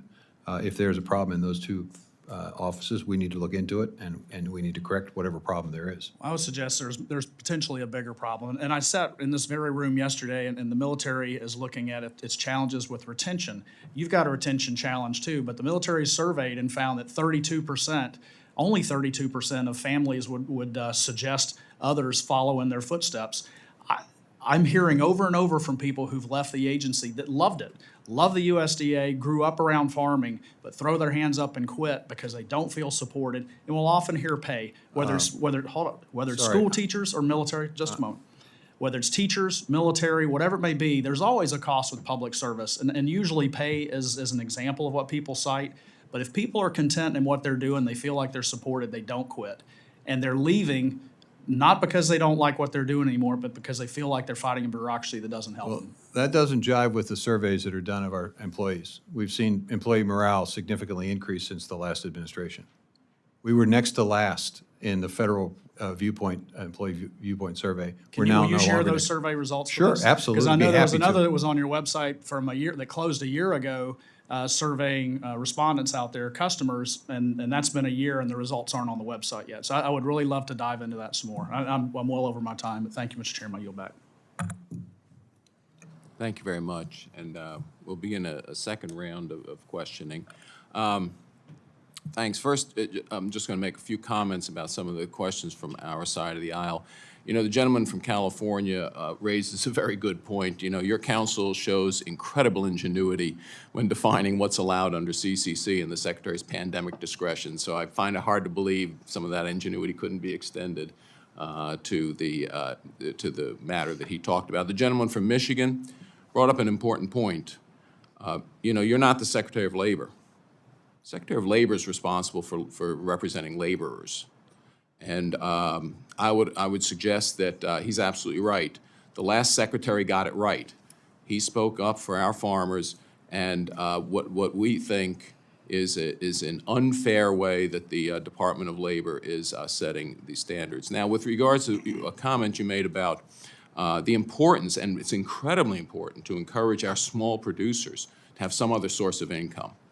Well, on the Eastern Shore of Maryland, it's called poultry farms. The fact is that that's the only way those small farms can compete in their grain with a place like Iowa. And when the administration issues those Packers and Stockyards Act regulations on our poultry industry, all it's going to do is drive that industry offshore, bankrupt our farmers, small farmers on the Eastern Shore. And remember, by the way, the third and fourth largest producers of poultry, the ones we will lose the industry to, are China and Russia. Just fact, China and Russia. With regards to summer EBT, I'd be much more supportive of the concept if it actually paralleled what we do with the school lunch program, which it's supposed to supplant, and that is have nutritious food requirements. Instead, what you can do is you can go, you can use that $40 extra and you can go buy soda with it. And we think that's perfectly fine. In fact, there was some talk about actually extending EBT privileges and SNAP privileges to vending machines. I know what comes out of a vending machine. You know, it's not WIC products coming out of vending machines. But anyway, those are just comments on that. I do ask, we have a problem with catfish in the Bay. We found a little discrepancy between DOD and USDA, where the USDA does not allow wild-caught catfish to be used in programs that have access to USDA purchases. So working with AMS, we're going to try to resolve that discrepancy within the government. I mean, if it's good enough for our military, it ought to be good enough for again, the vendors who buy USDA-approved products. So I hope you can help with that. Now, I do want to spend the last 2 minutes quickly on WIC program, because I want you to the indication from the administration was that because of participation rates and food costs, we need to increase basically by over 20% over the last 2 years. But in fact, the participation rate over the last calendar year that we have access to, because we don't have this quarter's data, participation rate increased by 1%. Food costs by 18%. So my conclusion is that actually the increased cost of the WIC program is the inflation that has been caused by this administration. Now, I'm going to ask you a specific question. What does the modeling show? Since, again, you're coming back to us for another 10%, I'm going to assume that since the participation rate was flat for the last year, I'd have to presume it's going to be flat or increased by 1%. Are we modeling that we anticipate another 9%? What does the modeling show for the inflation rate for the WIC-based food for the next year? I can get you that number. I don't know it off the top of my head. I'd appreciate that, because interestingly enough, the ERS has said that calendar year 2023, all food inflation is 6% or 6.4, that ballpark. But for WIC, Yeah, but you you know- can't use that, you got to be careful with that, because the WIC has certain particular items. this is my point, and I was just about to make that point. You and I are on exactly the same bandwidth on this. That's correct. On the WIC basket, it's actually 18%. The cost, the cost, again, with the department figures. So I'm curious as to whether or not you project the increased need is due to inflationary pressures on the WIC basket. So if you could get that information to me, I'd Well, appreciate I that. think it's both. I think there's an expectation and a belief that WIC that there will continue to be expansion of WIC participation. Right, but it's only 1% of the Well, last year. I'm not sure what year you're looking at. I'm looking at 2023, where it was 6.455 million people in January and 6.522. Well, you Now, can't- Common Core math is that's a 1% increase, and it's pretty consistent throughout the year. Well, I don't know about that. I think there is some variation from month to month. Yeah, and in fact, over the last 3 months of data, it's actually, last 4 months of data, it's actually decreased. So yes, you're right, it's been inconsistent, but the last 4 months of data from the department show actually a decrease in participation. So all I want to know is, could you get me the modeling data on how you? We can get you information. I also caution you to remember that part of what we're asking for is to replenish the transfer that was required because we didn't have a budget on time. Thank you. If you give me the data, again, the modeling data, I'd appreciate that. Mr. Bishop. Thank you very much, Mr. Chairman. I want to go back and revisit the area that Ms. Underwood was talking about. I'm a strong supporter of the NRCS Equity Conservation Cooperative Agreements Program. It's personal to me. My constituents have received grants, and I think that it's of great interest to Chairman Harris. I think that his constituents have received grants. He's a big supporter of the Chesapeake Bay Foundation, which has received a grant on this program. And for those who are not familiar with the program, it's described as an outreach cooperative agreement which fund projects that expand the delivery of conservation assistance to producers who are new to farming, who are low income, or who identify as one or more marginalized demographics or are military veterans. And of course, Ms. Underwood pointed out that getting more farmers in touch with this voluntary service by highly trained NRCS conservation experts is something that we should all embrace. And of course, I'm happy Chairman Harris embraces this. But I want you to know that I support your decision to provide the $70 million in 2023. And I encourage you to do the same thing for 2024, which is hopefully on the way. And I also commend you for requesting the $30 million for the 2025 for the program. Can you talk about some of the achievements that have been accomplished by the grantees? And then I want to switch gears. 75,000 individuals have been touched by virtue of the cooperators that we've hired, 1,165 events, 9,000 technical assistance, individuals received technical assistance, and there were over 700 workshops. So the idea here is to basically make sure that those who are underserved and unaware are served and aware. And that has resulted in significant increases, obviously, in the interest in the. All across the country. I want to switch gears, talk about small farmers and crop insurance. I think we've been, I want to raise an issue that Senator Booker raised with you recently, and that's the access by small farmers to crop insurance. What I'm hearing from small farmers in my district is that companies don't want to be bothered with them, the insurance companies. And I know you have put a lot of work in improving crop insurance through the whole farm revenue protection policy and the microloan policy, and changes to make the NAP program easier for limited resource farmers and other producers to access. I know that the Risk Management Agency is working on educating smaller producers about the importance of having crop insurance. And these are all, I think, fantastic steps forward. But again, producers can only obtain the policies through crop insurance agents. And it has to be a requirement who reach out to them. Does USDA do any oversight to make sure that this requirement is adhered to? We are constantly advising the providers of their responsibility to, if they're going to offer a policy, they have to offer all the policies. And if they service one customer, they have to service all the customers. It's a condition of doing business. Thank you, Mr. Secretary. I'm finished for the day. I yield back, Mr. Chairman. Thank you very much, Mr. Bishop. The gentleman from Virginia, Mr. Klein. Thank you, Mr. Chairman. Thank you, Mr. Secretary, for being here. I want to address a subject that I think amounts to essentially whistling past the graveyard, which is China and the continued work, cooperation between the USDA and the Chinese Academy of Sciences. I was pretty shocked to learn about this recent $1 million collaboration on risky bird flu evolution lab experiments with the CAS and a researcher affiliated with the Wuhan lab, which is an arm of the Academy. Beyond the obvious, this is extremely concerning because the House Foreign Affairs Committee and the Bipartisan China Committee acknowledged that the CAS is a state-controlled entity that reports to China's State Council. The U.S.-China Economic and Security Review Commission reports that the Chinese Academy of Sciences has connections to Chinese military, nuclear, and cyber espionage programs. With growing concerns from the Office of DNI and others about China's bioweapons capabilities, the national security threats raised by the USDA's collaboration with the CCP-controlled Chinese Academy of Sciences on dangerous bird flu experiments aren't hypothetical. The Wuhan-tied Chinese Academy of Sciences researcher on this USDA project has stated that one of the goals of this bird flu research collaboration is to, quote, exchange the research data.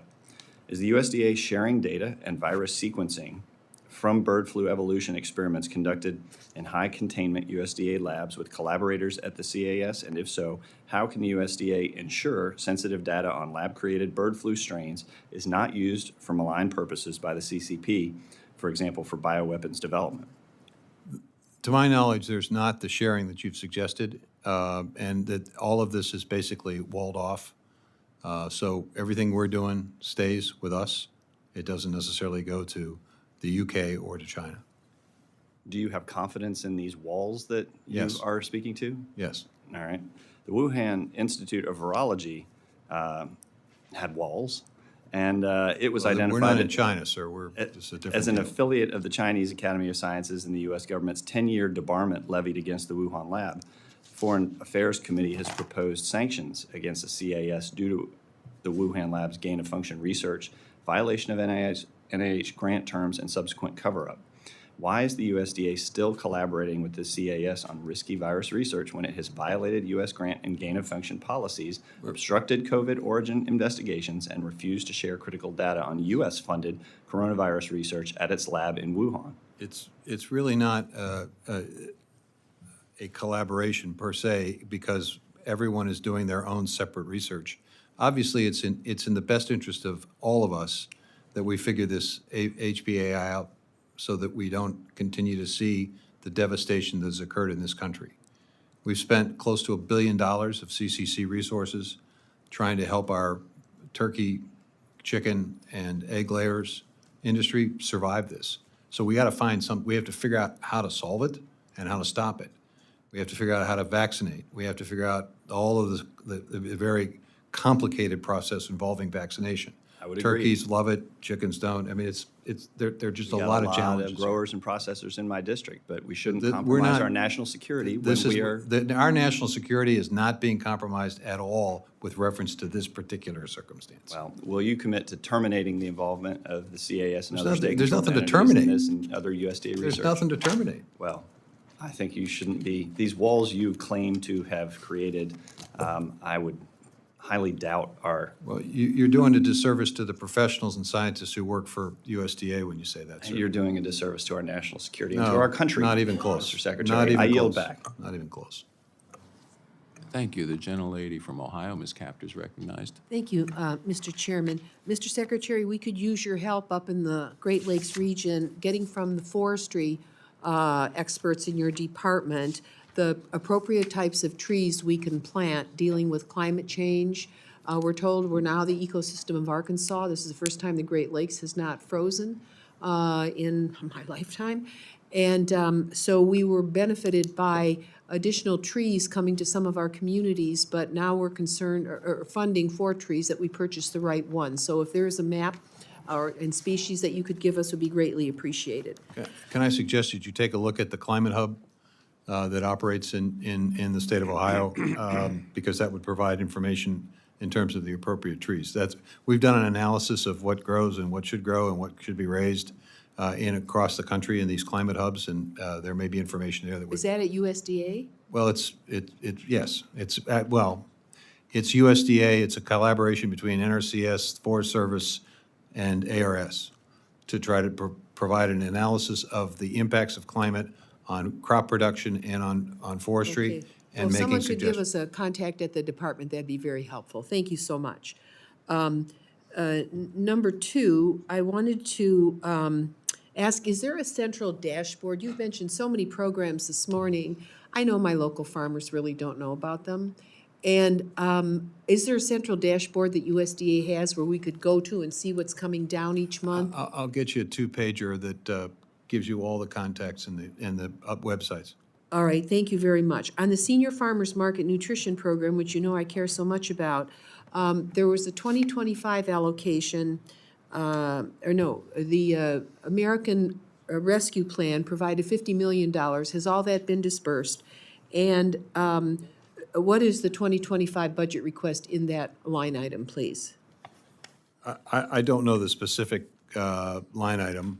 The resources from the American Rescue Plan have been provided for modernization of the program and also expanded access to the program. Thousands of additional seniors receive benefits under this. All right. There's another one where I really want specificity, because we want to strengthen that program and more closely connect it to our farmers locally. And how could your department, what information could you give us to help us connect our vast controlled environmental agriculture facilities where we're growing hundreds of acres of strawberries in December and cucumbers and tomatoes and so forth, to the IRA tax credits? Who could we work with at your department, or do we have to work with the Department of Energy or the IRS? How do we connect our local producers to these potential benefits on the energy front? Because for our average greenhouse that's now producing, let's say, strawberries, the bottom, 40% of their bottom line is energy. We've got to cut the energy costs. That's going to require science. We've tried to get the Department of Energy to work with your department to develop the new technologies to do this. It's not very successful yet because it's still 40% of the bottom line. So who can we talk to about connecting the benefits Your state of the IRA? Your state rural development director. Rural development, okay, thank you very much. And I also need The help rural- in And specifically the REAP program. the REAP program. Because that can provide up to 50% of the cost of improvements, energy efficiency improvements, and then there's potentially a tax credit of roughly 40%. So up to 90% of the cost of those energy efficiency programs can be covered. All right, well, thank you, Mr. Secretary, and also for your research folks, working with the Department of Energy, we put language in bills to encourage cooperation to drive down the energy costs. We will displace traditional agriculture in these new houses that your department did so much for LED lighting and so forth. It's just an exciting new day, and we need your help on the energy front, cooperating with the Department of Energy. So thank you so very much. Representative, the senior farmers market number is $21 million. All right, thank you, sir, very much for that. We hope we could get it up to 200 million. I don't know why that is so difficult. The seniors across the country are demanding it. And I know we would appreciate, for the record, the backlog of places that need it and are unable to because we've not appropriated sufficient funding. Finally, I wanted to ask, I represent a troubled watershed, just like the Chesapeake Bay, but it sits in the Great Lakes region, and Lake Erie. And we really do need your help somehow in identifying the confined animal disposal facilities, and the leaching of dissolved reactive phosphorus into our Great Lakes. It's terrible, and we need help. You can't answer my question today, but if you could give me one person to work with at the Department of Agriculture that we could connect to have a major convening or a Zoom with all of our producers and turn that manure into power or turn it into fertilizer, but for heaven's sake, don't make our lakes any sicker. We really do need focused attention on this, both Lake Erie and Lake Ontario for sure. Can I respond? Because she's over time. I'm just, If you could just find me someone. Thank you very much. The gentleman from California is recognized. Oh, sorry. Thank you, Chairman. And Mr. Secretary, last month, my office and Congressman Jim Costa's office had a meeting with Pactiv Evergreen, where their representative assured us that the ongoing supply chain issues with half-pint milk cartons would be resolved by March of 2024, this month. However, my local dairy processors have told me that supply chain issues have not been fixed.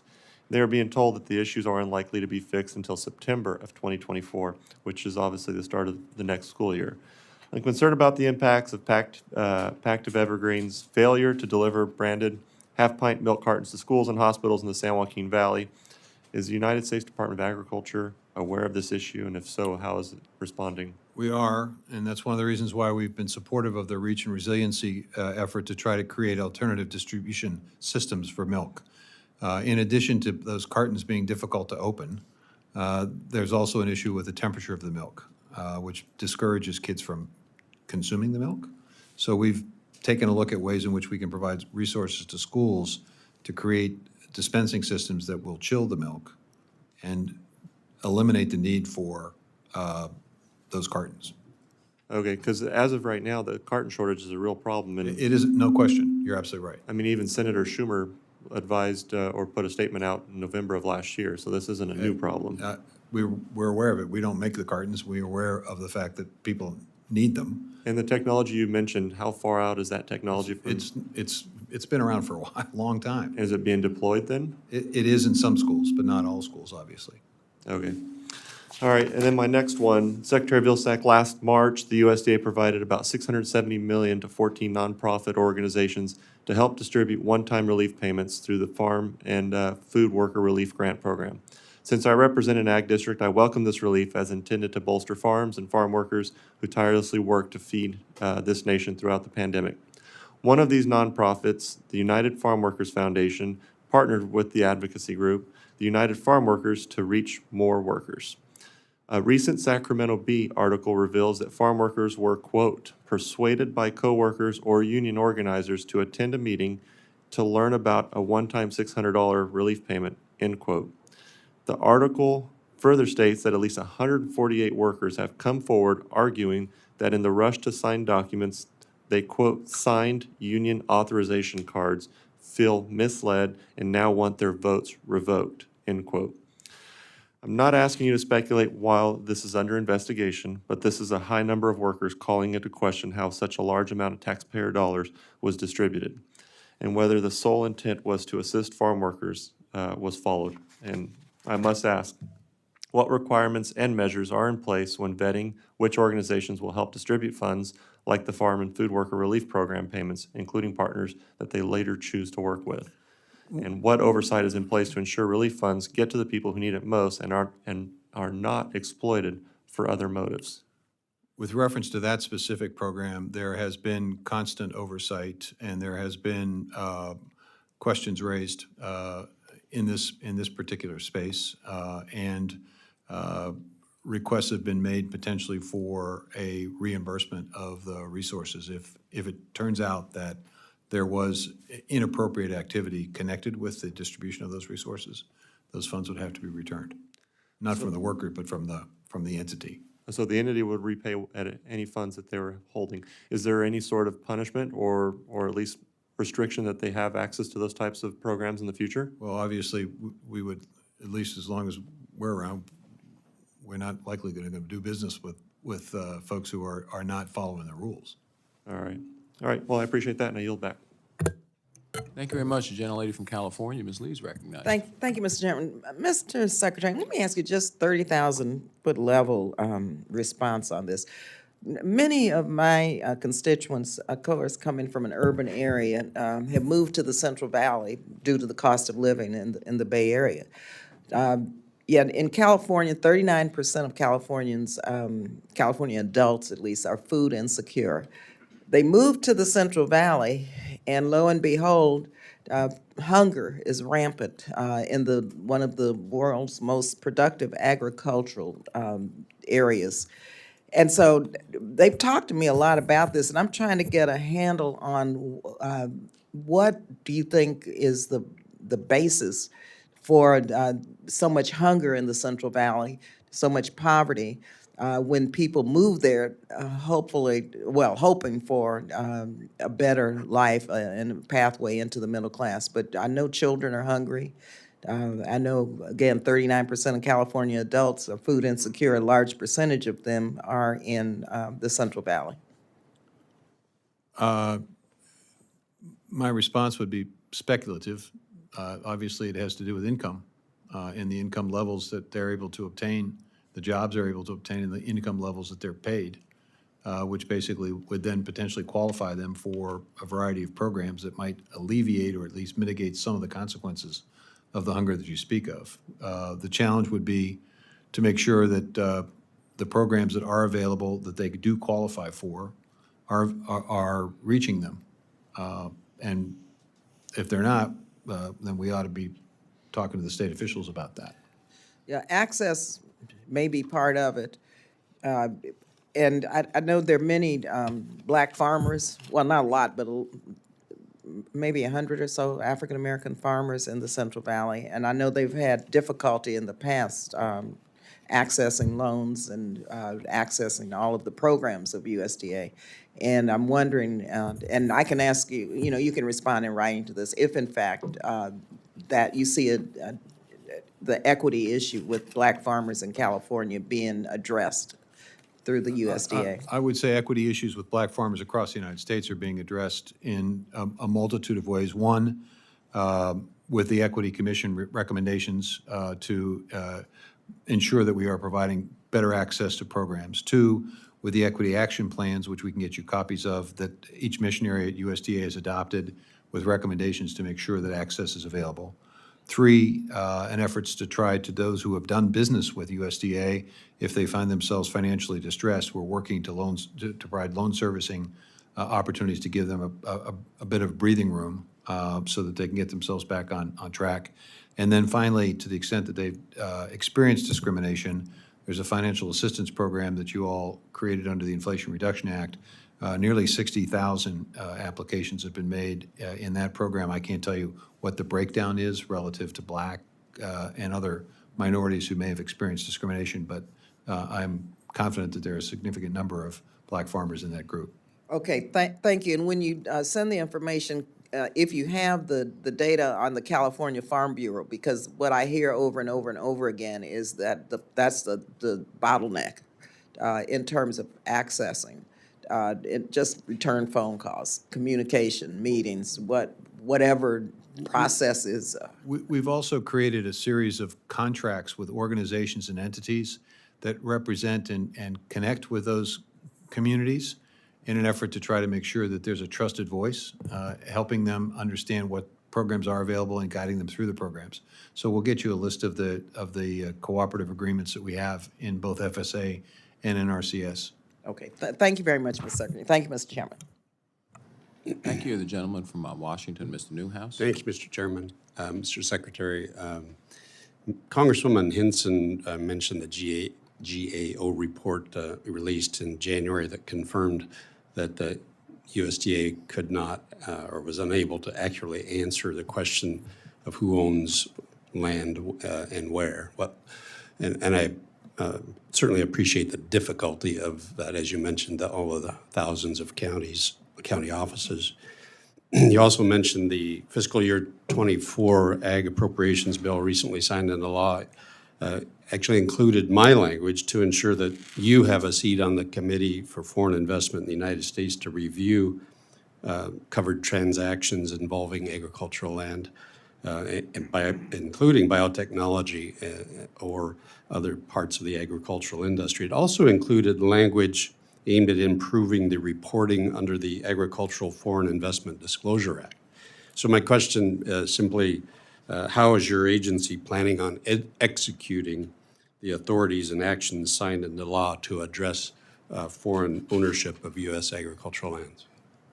We're going to make every effort to follow the GAO recommendations, and we're going to make every effort to follow the instructions and directions that you provided in the bill. Now, frankly, we just got the bill, so we've been trying to figure out how we're going to do with some of the reductions that have been, not necessarily in this particular area, but in other areas that impact and affect FPAC. But, you know, we're going to do what you've asked us to do. We'll do it as best we can. We look forward to working with you on that and monitoring that. I also want to ask you a question that perhaps you've never been asked before, but we'll see. Later today, the National Park Service, as well as U.S. Fish and Wildlife, will be publishing an environmental impact statement recommending relocating grizzly bears into the North Cascades in my district. As a farmer, I worry not only about grizzlies destroying crops, but also for the safety and well-being of other farmers, of families, of farm employees, and certainly the communities in the area. This sentiment has been overwhelmingly amplified by my constituents, with many citing the cougar and wolf introductions that, to no surprise, have resulted in dead livestock and certainly residents being threatened. It's clear that the Park Service, as well as Fish and Wildlife, know that these bears can and probably will move out of the zone where they're going to be dropped because they're going to get hungry. But they continue to push this plan, shutting out, in my estimation, the voices of my constituents who have come out adamantly opposed. So my question, are you aware if the Park Service or Fish and Wildlife consulted with the USDA as they finalized their EIS?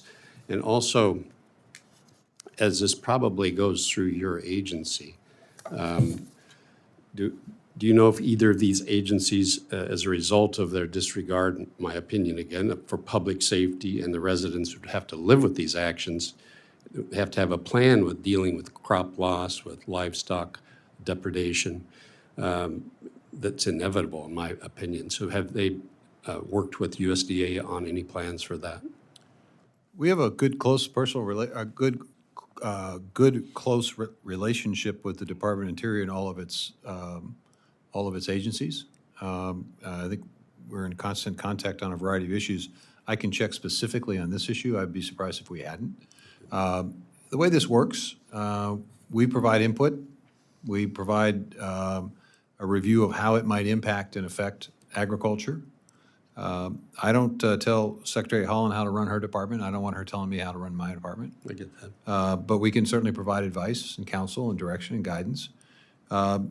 It's up to the department then whether they take that advice or guidance. If they don't, then it's up to us at USDA to figure out how to mitigate the consequences. So as you were asking the question or talking about this, it occurred to me this is not unlike deer issues that we've confronted in other parts of the country where EQIP and other NRCS programs are available to create protection of livestock and crops if that becomes an issue. Well, these are an apex predator. So as they go through to the final stage, I would just like to ask your assistance in conveying the complication of introducing these bears into the North Cascades. And then real quickly, I was just last weekend, I was at a local grocery store and noticed the impact of shrinkflation. I saw a carton of milk that had been the size reduced from 64 ounces to 59 ounces by one of our local cooperatives.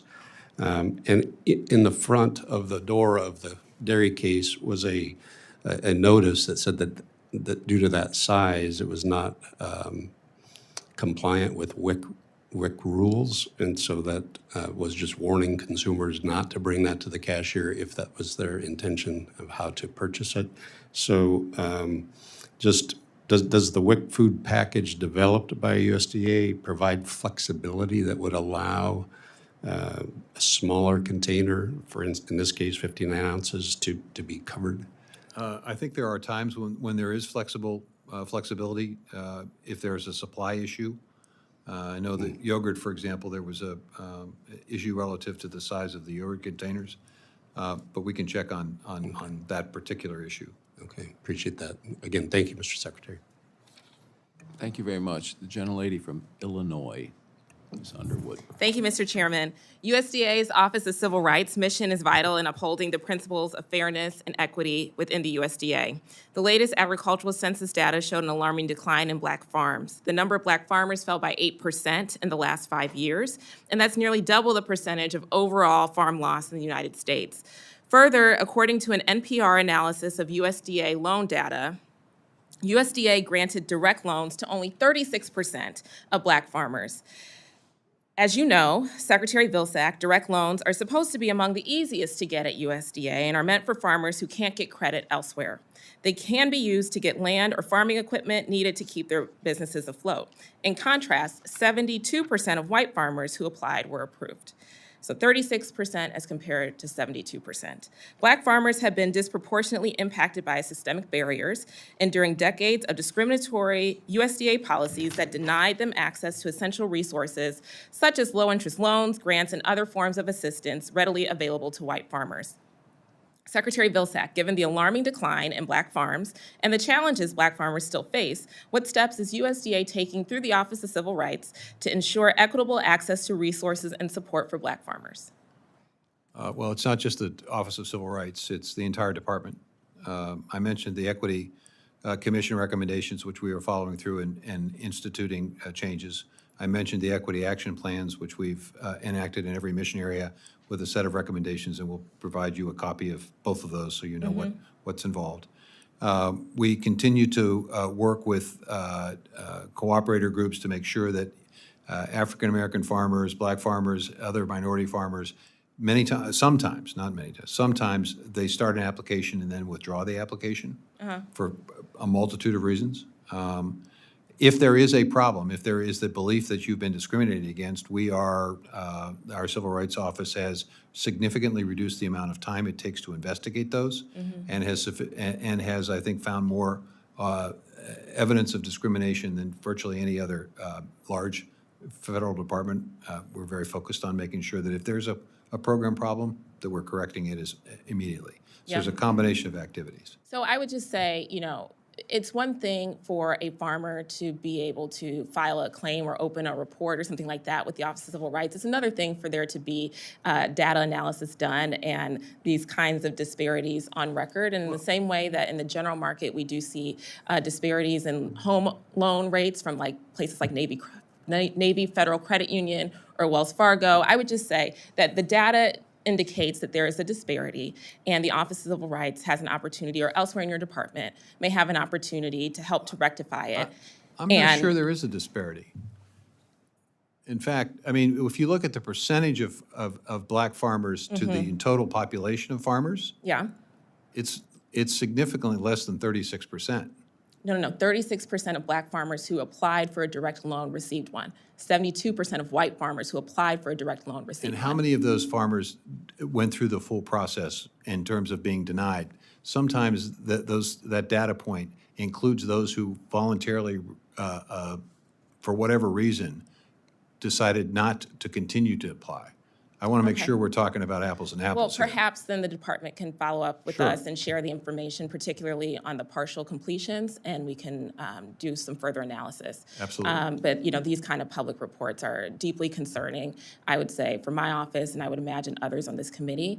And I would imagine if the department needed additional tools to be able to correct that situation, we would be happy to engage in that conversation. But I think, first an acknowledgement of a problem, especially given the type of public reporting, might be appropriate. We have acknowledged the problem and we're dealing with it. Great. But I think it's a bit more complicated than a lot of people realize. Okay, well, I look forward to following up with you and your team, Mr. Secretary. Thank you. I yield back. Thank you very much. The gentlelady from Iowa, Ms. Hinson. Thank you, Mr. Chairman. Mr. Secretary, as a fellow Iowan, you know the impacts of the biofuels industry on our economy, the importance of supporting American farmers as they're growing crops that feed and fuel the world, and the administration's revisions to the GREET model, which will affect, of course, the value that Iowa farmers are able to receive for their products, is absolutely critical for industry and for long term. And it's really important that Iowa farmers are recognized not only for their conservation practices, but I certainly appreciate your work to advocate for our farmers as this model is being revised. So I'm wondering if, based on the announcement on March 1st when the administration said, hey, we're going to delay finalizing this revised model. Can you provide an update for us on the status of that revision for GREET and thoughts to ensure that, the scientists are driving that review of GREET? There are two tax credits that are involved here, 40B and 45Z. Critically, we want to make sure the signals are properly sent on 40B. So first and foremost was getting an acknowledgement and appreciation for the use of the GREET model, which we've been able to accomplish.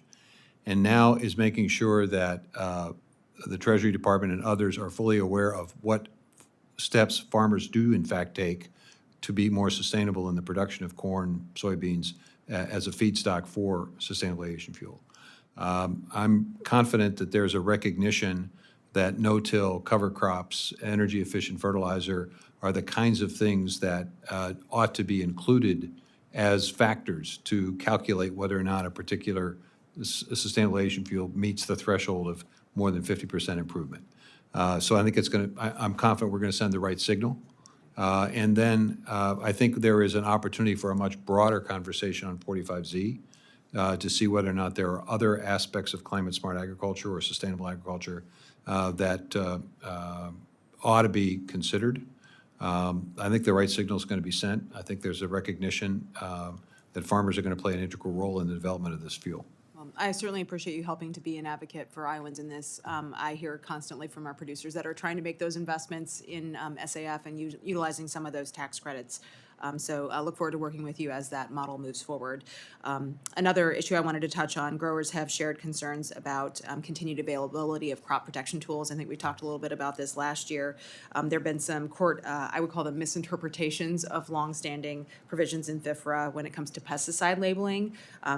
We've raised some questions specifically whether the EPA is really authorized to produce a national uniform label here. So should a patchwork of shall we call it conflicting state labels, be imposed when it comes to pesticide packaging, I think it could result in major confusion for users if we have this kind of piecemeal approach here for users and for products. So are you familiar with that issue specifically, and do you have thoughts on the matter in terms of anything that could be done to prevent this from happening? I am familiar with the issue, and I would just simply say that I think there are several issues that sort of cut across this conversation.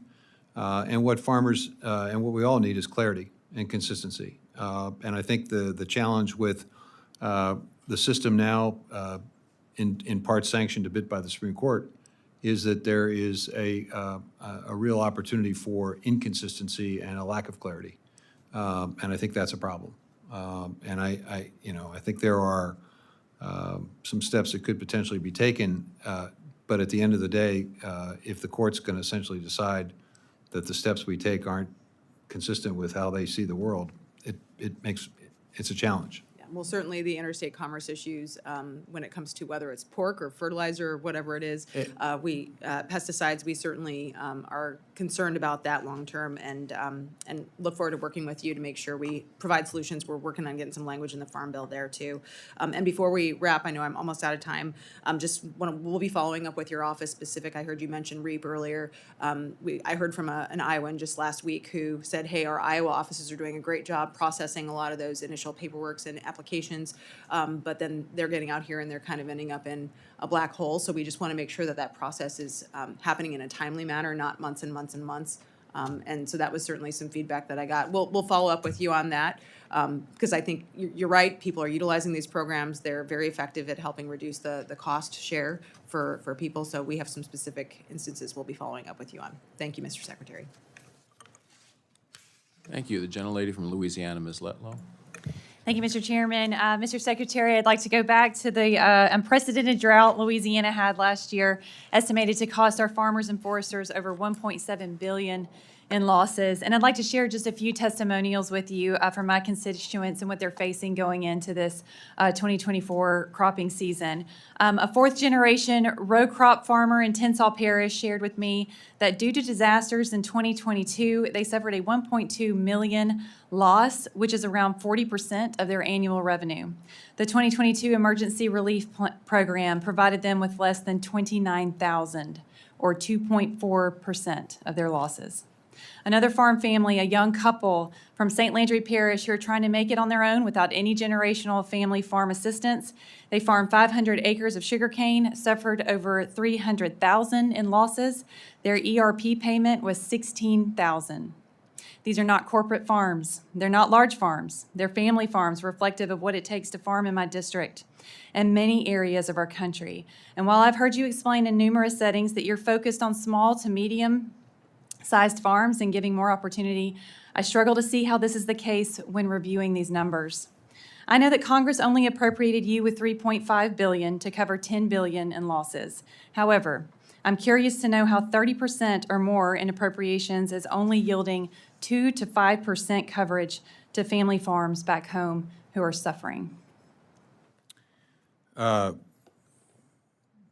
have to look at the specifics of the individual farmers that you've identified, but what we did in Louisiana is we provided 1,980 farmers more money than they would have gotten under the previous system. 1,000 got a little bit less. But the reality is, we told you, and we told members of this Congress, you needed to give us somewhere between $10 and $12 billion, and you made the decision to give us $3 billion. So it's not surprising that the amount of relief and assistance was significantly less than what it had been the year before, when we actually had $10 billion. So we made the decision based on the fact that we could receive limited resources, that we were going to try to provide as much help to farmers who absolutely needed the help. And that's the reason we did what we did. And in your case, nearly 2,000 farmers received more. About 66% of your farmers who received emergency assistance received more under this system. I'd just be interested to know how those decisions are made. So if you're a small to medium-sized farm operation that suffered $30,000 in losses and received a $29,000 ERP payment, you believe that's a fair comparison to farms that are only receiving 2.4% of their losses? Well, it depends on whether or not those losses were also, whether or not that particular producer had access to additional risk management tools, so that the loss wasn't actually what you've suggested, that some of that loss might have been covered by crop insurance. And if it was covered by crop insurance, the vast majority of the $19 billion of indemnities that were paid to producers as a result of disasters went to large-scale businesses, agribusinesses or family farms, as you've mentioned. So I suspect that particular farmer may have received a crop insurance payment, in which case their loss was significantly less than what you've suggested. I have plenty more examples of those that I can share with you. I'm happy to do that. Mr. Secretary, this is not a tax program that's designed to take from the top producers to pay for the rest. This is a disaster program, and disasters do not discriminate. I believe we can find a way to administer these programs in a more fair and equitable way that will equally benefit all producers.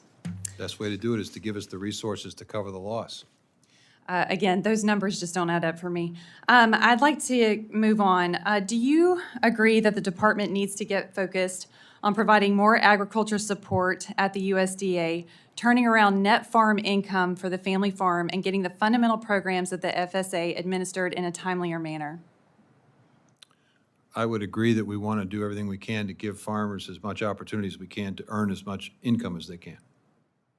Okay, well, can you provide a comprehensive plan to us to address these timeliness problems? I'm not sure what you're talking about. Okay, well, that's fine. I yield back.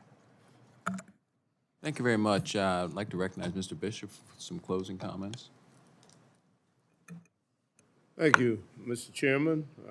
Secretary Vilsack, thank you for your testimony today. You're in your 12th year of service to the American people as Secretary of Agriculture. You've appeared before this subcommittee many, many times, and I want to take the opportunity to quote from your closing remarks at the 2016 hearing, which was your last year of service under President Obama. You said something that I think every member of this subcommittee should agree with, and I quote, "Every one of us that's not a farmer is not a farmer because we have farmers. If you look at 85% of what's grown in this country, it's raised by 200,000 to 300,000 people. That's less than 1/10 of 1% of America. But the other 99% of us can be lawyers and doctors and Peace Corps volunteers and economists and people that work for government and all of the other occupations, because we never think about, well, geez, do I have to actually grow the food for my family? No, I go to the grocery store and get it. So I'm free to do whatever I want to do with my life. That's an incredible freedom that we take for granted in this country. And rather than being criticized, and criticized and demonized at times, we ought to be celebrating these people, in my view. And we don't do enough of it. I think we all would say amen to that. And again, thank you for your service. Thanks, sir. Thank you very much, Mr. Bishop. Secretary Vilsack, thank you very much for being here today. I think our discussion touched on many important issues that resonate with our nation's agricultural producers and our constituents across rural America.